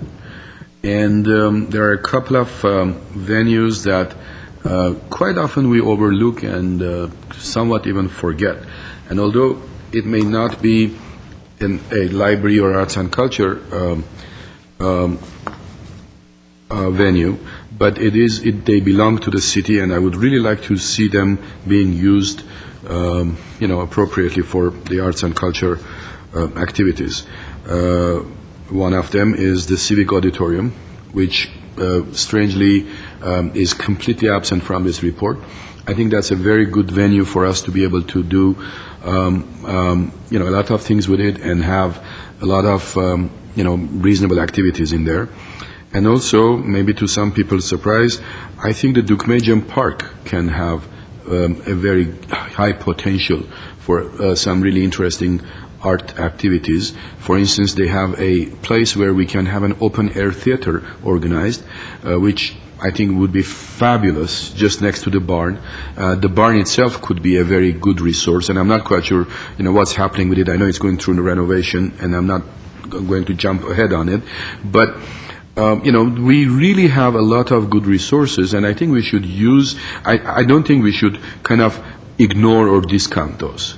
So, my main issue on this goal number 3 is to be more encompassing with all the other resources that we have and not stick to downtown only. Okay, just I guess to address your second point about adding the Civic Auditorium in Dukmejian, if you look at goal number 4, under objective 2, we've stated for B, continue to identify parks, libraries, schools, community centers, and historic buildings as venues for arts and cultural activities. Community center does include places like Civic Auditorium, and parks does include the Dukmejian. So that is definitely a priority, is to identify all these other facilities that we have that a lot of this could happen, and some of that would be collaborating with other departments. How are they using that facility? Could we maximize, some of the arts and cultural programming? For number 3, we split it into 2. Something that was identified was trying to enhance the downtown art and entertainment district to make it a little bit more of an arts and cultural hub. So number 1 is more specific to the downtown, whereas number 2 means just enhancing all of the programming opportunities in arts and culture citywide. So there's 2 different objectives. One is more limited to the downtown area. If we were to do a signature event, it would probably make sense to do it in the downtown area where we get the most number of visitors. So we have the parking garages that could accommodate all of that activity, and we have most of the huge community partners there. And then another focus area could be entire city from, southern part of Glendale to far north Glendale and east to west. So it's looking at it at both spectrums. So what I might suggest, to your point, is number 2, saying enhance arts and cultural programming opportunities throughout the city. Is that? Throughout the city, and, yes, that would be a good idea, yes. Yes, I have read this report. I did see the point that you just made. But for me, it wasn't giving me what I expected. And with this addition, I think that could be much better and much clearer understand, so that we will have two objectives, one specifically for downtown area and one for the rest of the city. And that is fine. Okay. Perfectly okay with it. And that's what this process is that sometimes just one word can make a big difference. So, sometimes it is wordsmithing, but that's what this process is right now, is to get your feedback to make sure you're all And comfortable again, with on it. goal number 4, where you Yeah. where you just said that continue identifying other resources. Again, on this one could be added also on goal number 3, objective number 2. But I would really like to name specifically these two resources that we have also in here, although it's not. I mean, they are generally in here. But as I said, people tend to kind of forget that we have a great resource which is called Dukmejian Park. And, it's great for hiking, it's great for nature, it's great for a lot of artistic potential. So, again, as long as I make my point and it is understood by everybody and by the community, that's what matters. But I really would like to have our resources in that sense, somewhere reflected, because we say we have a community resources sheet, but we don't have our practical city and physical resources. So maybe we should identify those also. Okay, so you want to include like an audit of all the facilities that could potentially be included? Yes. Not audit of all the facilities, but, as I said, we are discussing this, and we will get eventually to the community resources. And on these community potential partners, collaborators, we have all kinds of great organizations. However, we are not identifying our physical resources that we actually own right now, the city, not necessarily the library and arts and culture department, but some of our resources are owned by other departments. So the collaboration and using these physical building resources, I think, would be also important to be included in this report. I think point is taken. Okay, I can look into it and see how we can include it in this so that it's all encompassing, because what I don't want is if we accidentally forget to include some resources, then it's completely ignored. Sometimes if it's not included, then we can add on We'll with make sure you don't with our anything. work plan. I mean, we'll definitely look into it and see if it's appropriate here. If not, then definitely in our work plan, or when we develop those policies, then we can say these are the exact locations that we want to use. Great idea. If I'm understanding your concern, maybe in goal 4, number 2B, instead of saying identify parks or libraries, we say identify city facilities, and then it's all encompassing. Yes. All city and private facilities. There might be some private facilities that we could use and, again, collaborate with private ownership. So then, okay, that broadens it. That's huge. Actually, that was Then this Mr. is Grant's put all suggestion. facilities. That's okay. You suggested that too? Great. Yes, good job. Thank you. But to that point, I think for under goal number 3.1C, that makes it a little bit easier. We've put facilitate the use of venues in downtown creative corridor for arts and cultural activities.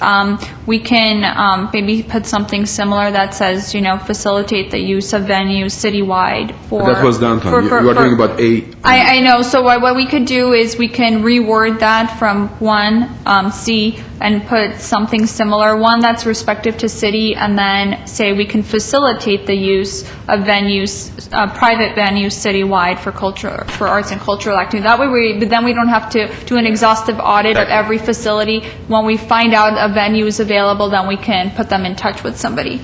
Sounds good. My quick comment, sorry, were you? No, I'm okay. Fine. Done. Thanks. At 3.1C, do we, and this is kind of a question to my colleagues as well, do we need a policy to be able to facilitate and the use of venues in downtown?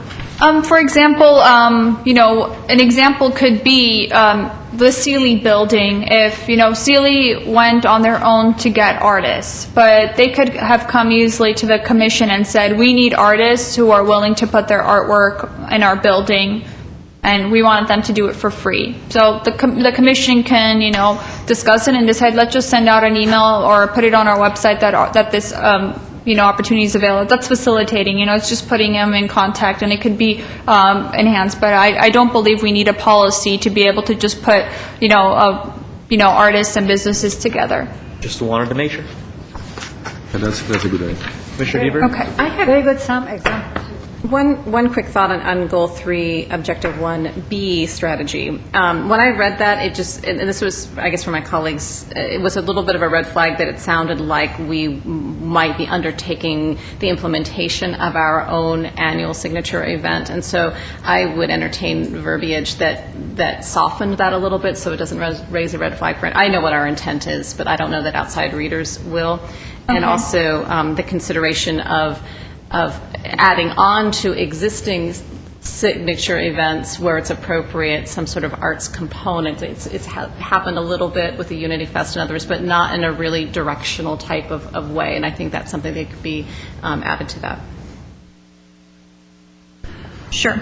And when you say develop an annual signature arts and cultural event, so basically we mean just one. What do you have in mind? The Diamond Awards or? No, that's like a huge event. For example, Pasadena does Arts Night, which is their largest economic development. Like it's used to bring people into the city. For example, Santa Monica does the Glow Festival, which is an arts event at night, and the whole process is to bring people into the city, experience arts. So Diamond Awards would be something much smaller on a programming level. We had the studio tour, which is more or less, not to the extent of Pasadena Art Night, but yes, I understand. Yeah, that's a good idea. Any other questions or comments on item 3, or goal number 3, excuse me? Okay, goal number 4. As I mentioned during my presentation under 4.1b,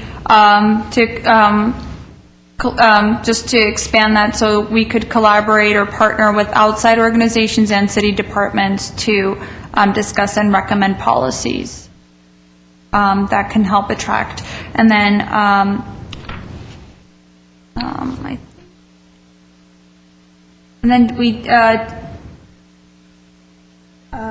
Does this mean only for the policies, or does this mean on decisions made for different activities that they adopt? Could you be a little bit specific, just so I understand your question? For the number 4B, when you say collaborate with other city departments, to discuss, and is it for recommending policies, or is it also advising on some of the procedures or whatever they have adopted to do? This is more, this is in terms of just recommending a policy. I'll give you 2 examples. One could be if consistently you're hearing that art galleries cannot open in the downtown because of the high parking requirement. That's false, because in the downtown they don't have to provide parking. Let's say that's something that you kept hearing, so you would discuss that and say, we need to make a recommendation to the Community Development Department to review this because this is hindering the growth of art galleries in the downtown. And then they would make that decision, and they would work with the commission or with art galleries to develop that policy. That's the department responsible for that. You could develop a policy, for example, the temporary art display in parks facilities. That's something that you collaborated with a parks department, and you're going to be engaged in that process. So every year when we issue a call for artists, you'll be, a commissioner will be involved in that decision-making process. That's exactly my point. If we are involved as a commissioner or the whole commission or whichever way it's decided, if we are part of it, we are aware of exactly what's happening, and if need be, we could amend or ask for a kind of a policy added to ease it for the community and the artists. But if we later on hear from the community and we are not part of it and we are not involved in the original process of the coming up with the ideas or projects, then by the time we hear and then we need to go to them, to me, that is a secondary thing. I would have liked to be involved initially, so if need be, policies would be added or requested so that it would ease the process for the artists in the community. That's essentially the function of the commission. Either the commission finds issues that they need to discuss on a policy level, or city council may, direct the commission, we have this issue, please, discuss it and provide us with a recommendation. So that's essentially your role is going to be engaged, sometimes, spearheading that conversation, other times being involved in it. Okay. Are there any comments for number 4? Yes. Actually, I have a comment which combines number 4 and 5, and I've made this comment several times in the past several years. And what Was it 652 times or not? No. His was 562 You times. must I be remember exact that. for every comment that you But make, you must. I don't remember. I don't count my comments. I make quite many of them. What I really would like to see as a general role for the city of Glendale is even the building department and the the community development department or whatever it's called now, and the planning department, to come up with maybe even special and much easier zoning and permitting requirements for any arts facilities.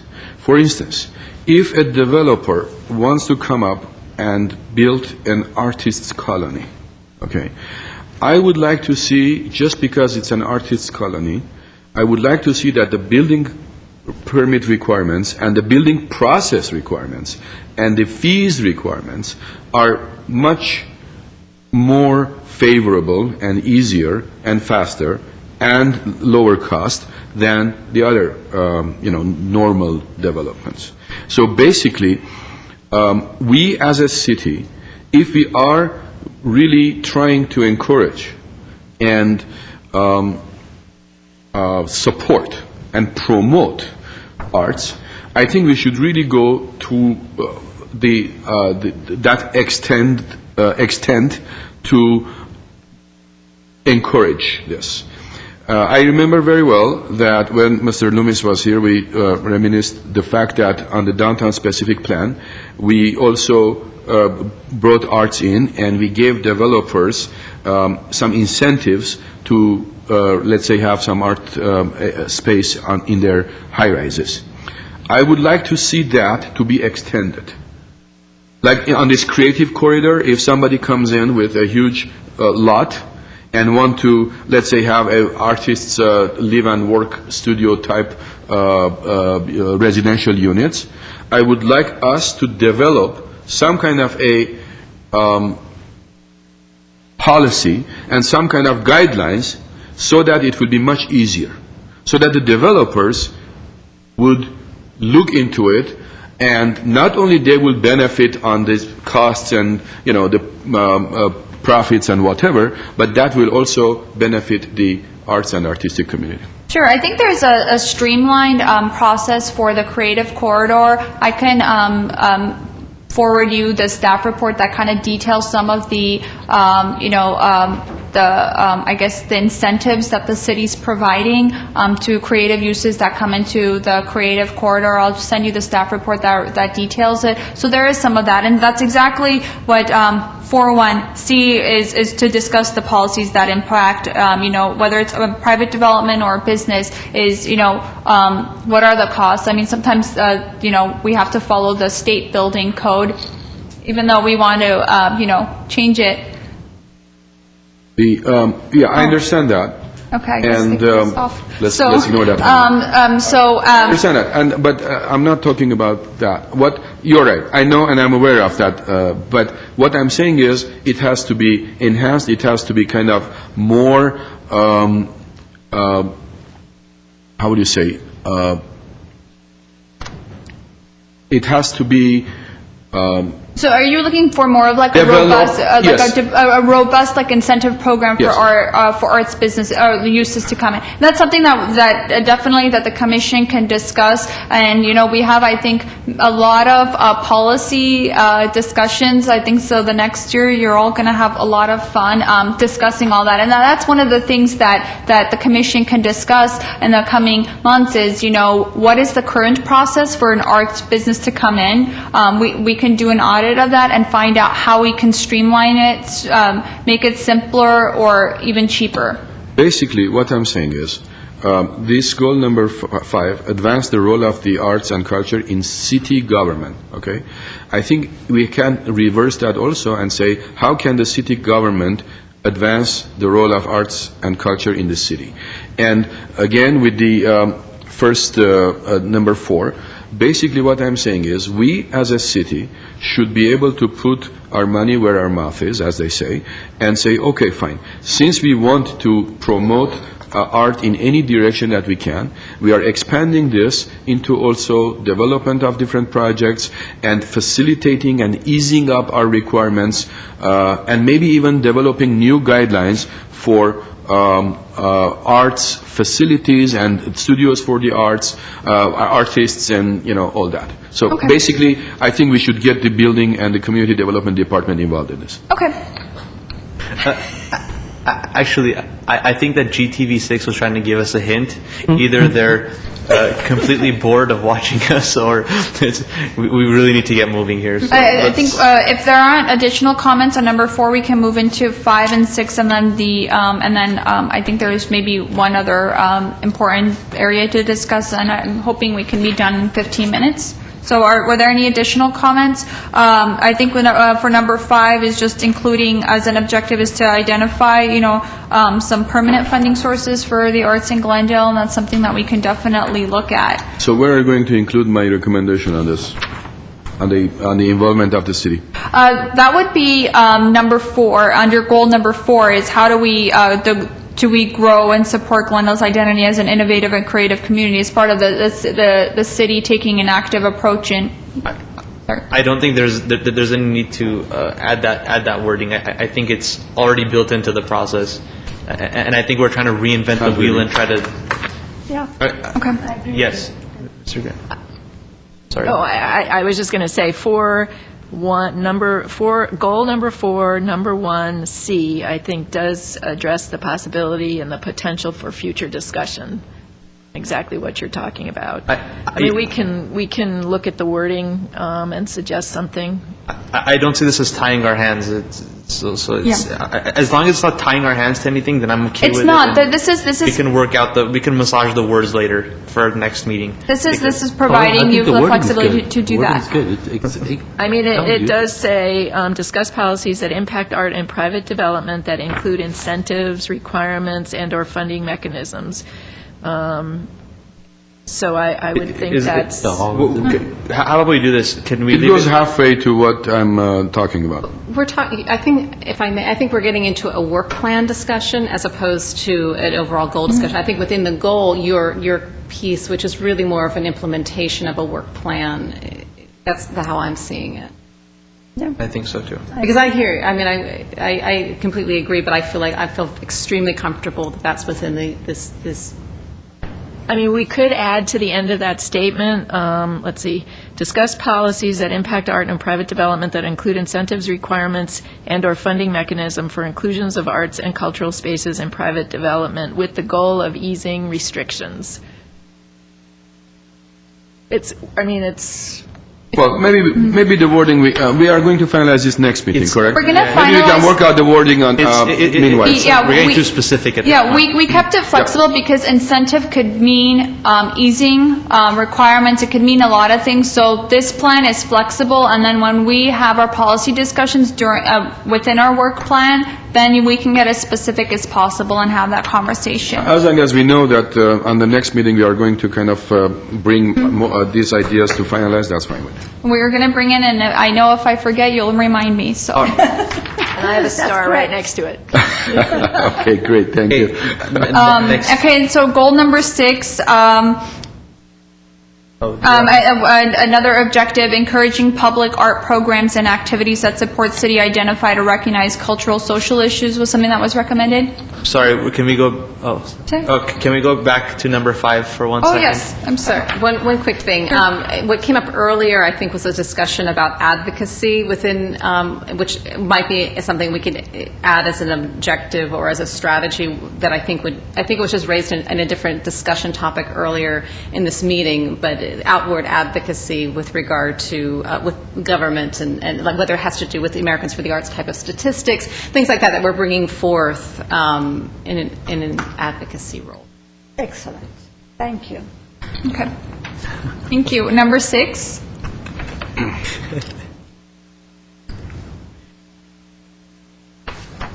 Number Karen? 6, any questions, comments?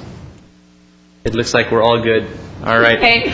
Community resources, I will suggest just review that list. If there's anything else to add, email me or call me. And then the last one, the Urban Art Fund allocation. I highly recommend that our strategy be to budget it for the next 5 to 10 years. If any of you feel strongly to change that, then we can have a discussion. If not, I think, as I mentioned, we've kept it flexible enough so that we can then prioritize each year where we want to put our focus and our dollars. Okay. Commissioner Devers? Just one question for clarification. You had spoken earlier when you clarified the different bullet points we have under the urban art expenditure. Will you be then making revisions to, say, large-scale cultural events under? Yes. Okay, thank you. Okay, any other comments? I'm sorry, where are we now? We're on the urban art expenditure plan. Very quickly, please. Okay. We are under the gun here. The thing that I would really like to see beyond the 5 years is for us to have a plan and hopefully start accumulating budget for a performing and visual arts center in addition to the Alex. That is a suggestion. That's a pie in the sky, I know. I know it's a huge budget and huge goal, but if we don't have goals, there is nothing to accomplish. So I'm not suggesting that tomorrow we start planning this, but I'm saying that we really should work and move and look to the direction that one day, just like 100 years ago or 50 years ago, we had Alex Theater as our main point.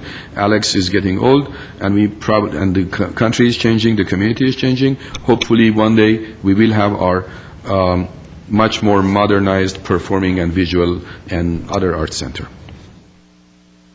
So beyond 5 years, that's what I see. Maybe beyond 10 years, maybe beyond even 25 years, I don't know. But I think we should really have that as a goal. And I'm sure that will be discussed heavily at our next meeting.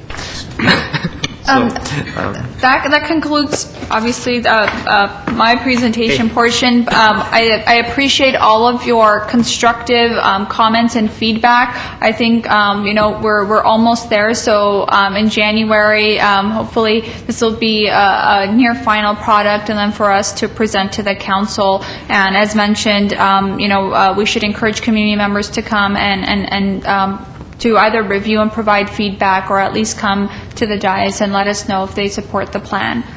And also, thank you so much for this. Is probably the most comprehensive amount of papers that we've probably ever had in front of us as a commission. So we really appreciate all of your hard work. Actually, even Commissioner Derhoven was sitting here earlier, and she said, "She did a lot of work." I said, "Yeah, she did." So we really appreciate Welcome. that from all of us. Thank you. I'm happy to do All it. that was discussed was nicely formulated. A little bit here and there maybe was needed, but I think it was very comprehensive.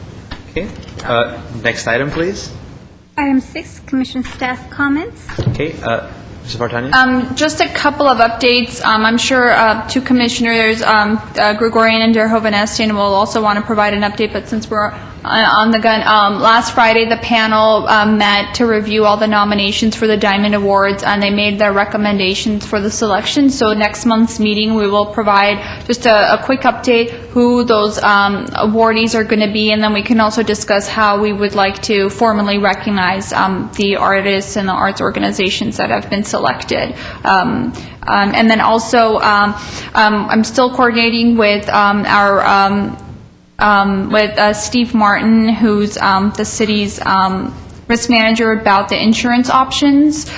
So we're looking at, different just options. So he's still going through the broker and find out what we could do that's going to be low cost, and then looking at how we can pay for that, if it can only come out of our general fund budget or other places. So we haven't lost sight of it, but the policy is finalized. So I'm hoping within our next year's work plan we can start implementing the program.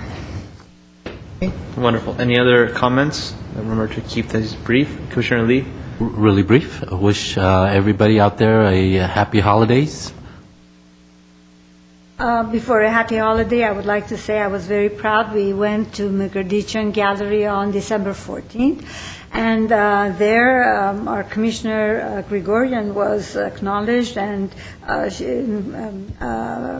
Commendation introduced Michael Gatto's office from the State Assembly a certificate of appreciation for his support and promoting art and artists in the city of Glendale. That was wonderful. That was the good news.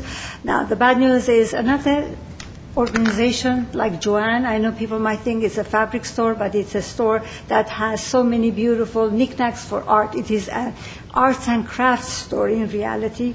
Is going to be closed very soon after 50 years of being in this community and helping all the wonderful people and artists who want to create things. So that's my sad news, and I hope if there is any location, any possibility for them to continue in City of Glendale, that would be wonderful. We need to honor our organizations who have stayed here for many years and helped us in different ways.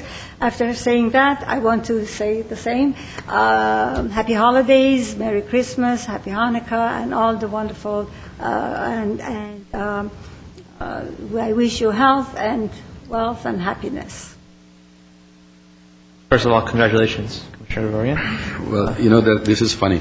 I've been asking for certificate of recognition for artists. And then you go and get and one then yourself. last week I go there and suddenly, So he out of likes nowhere. that. I absolutely, now I know what I talk about, and now I know how it feels. Well, don't So- expect any of us to give you one. Having said that, it was very nice of Assembly Member Mike Gatto to recognize my contribution to the arts and the artistic community, and I also am very thankful to Magarchan Gallery who facilitated this and asked for this major surprise. I really was surprised. As everybody knows, it's not always that I'm speechless, but I was speechless just one moment in there. Not Actually, true, so- not true.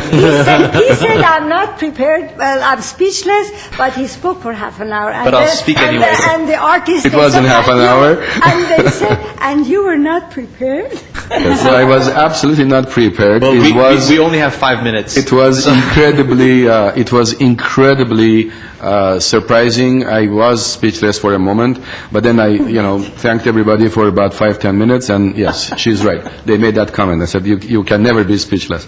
So having said that, I thank Assembly Member Mike Gatto for that recognition. I wish I had brought the certificate here to show everybody. I will do it next time. But the more important thing is we, as the Commission liaisons with the Diamond Award and the group that the panel we met. I have to thank the panel members, Mr. Arao Shagan, Mr. Harry Vorperian, and Elisa Glickman of Glendale Arts. Ms. Lisa Raggio, unfortunately, the last minute had an emergency, couldn't show up, but I still thank her for, willing to participate in this process. We deliberated, and as the tradition is, the commissioners did not have a vote. The panel decided on 6 categories, really great artists and organizations, and in my personal opinion also, the best organizations and artists were selected. So I thank the panel. I congratulate all the artists. We are privileged to know who they are, but we are going to reveal this on the next meeting when it's going to become public. So I think the community should look forward to this. And meanwhile, I should thank again Ms.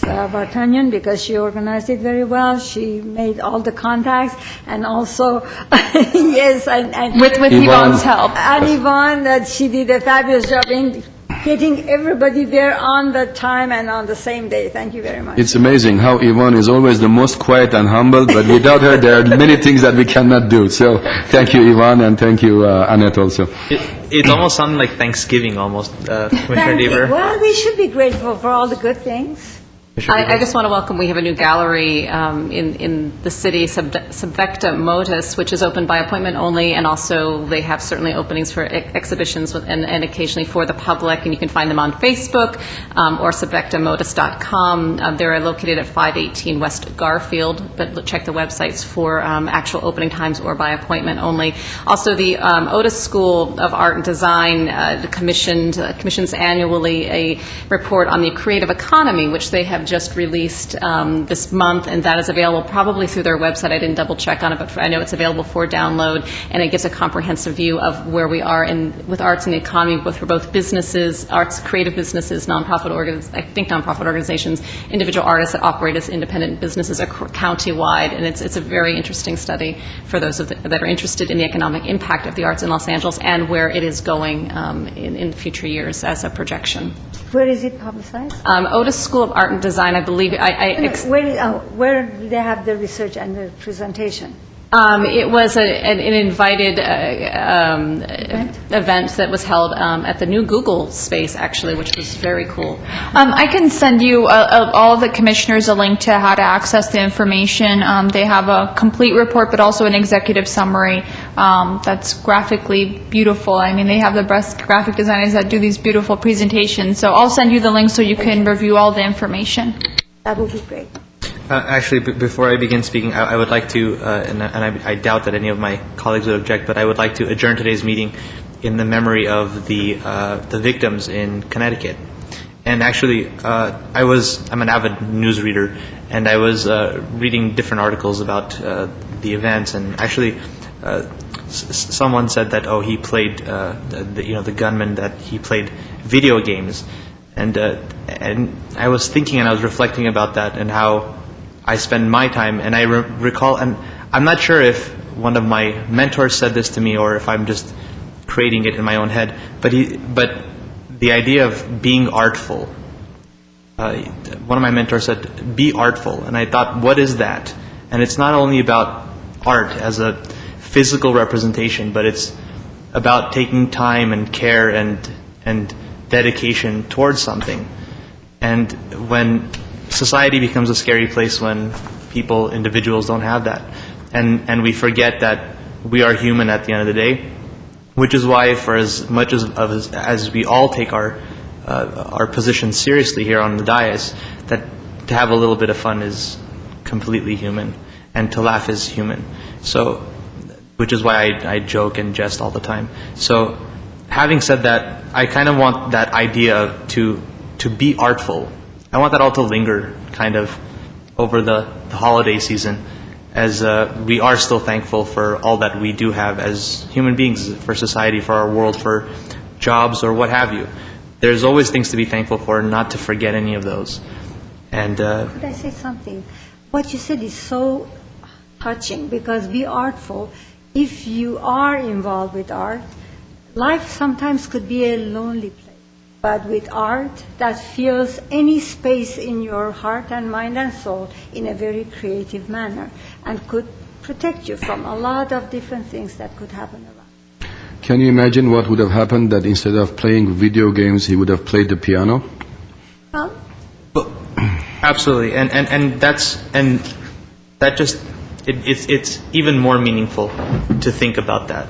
So I hope all of you live artfully over the holiday season and have a happy New Year, and you'll see me around for my next meeting. So till then, have a happy New Year. Oh yes. Oh, next item, please. Item Forget. 7, written communications. Do we have one? My Christmas wish has not been fulfilled. Again, my holiday wish. In any case, I would like to adjourn this meeting in the memory of the victims in Connecticut.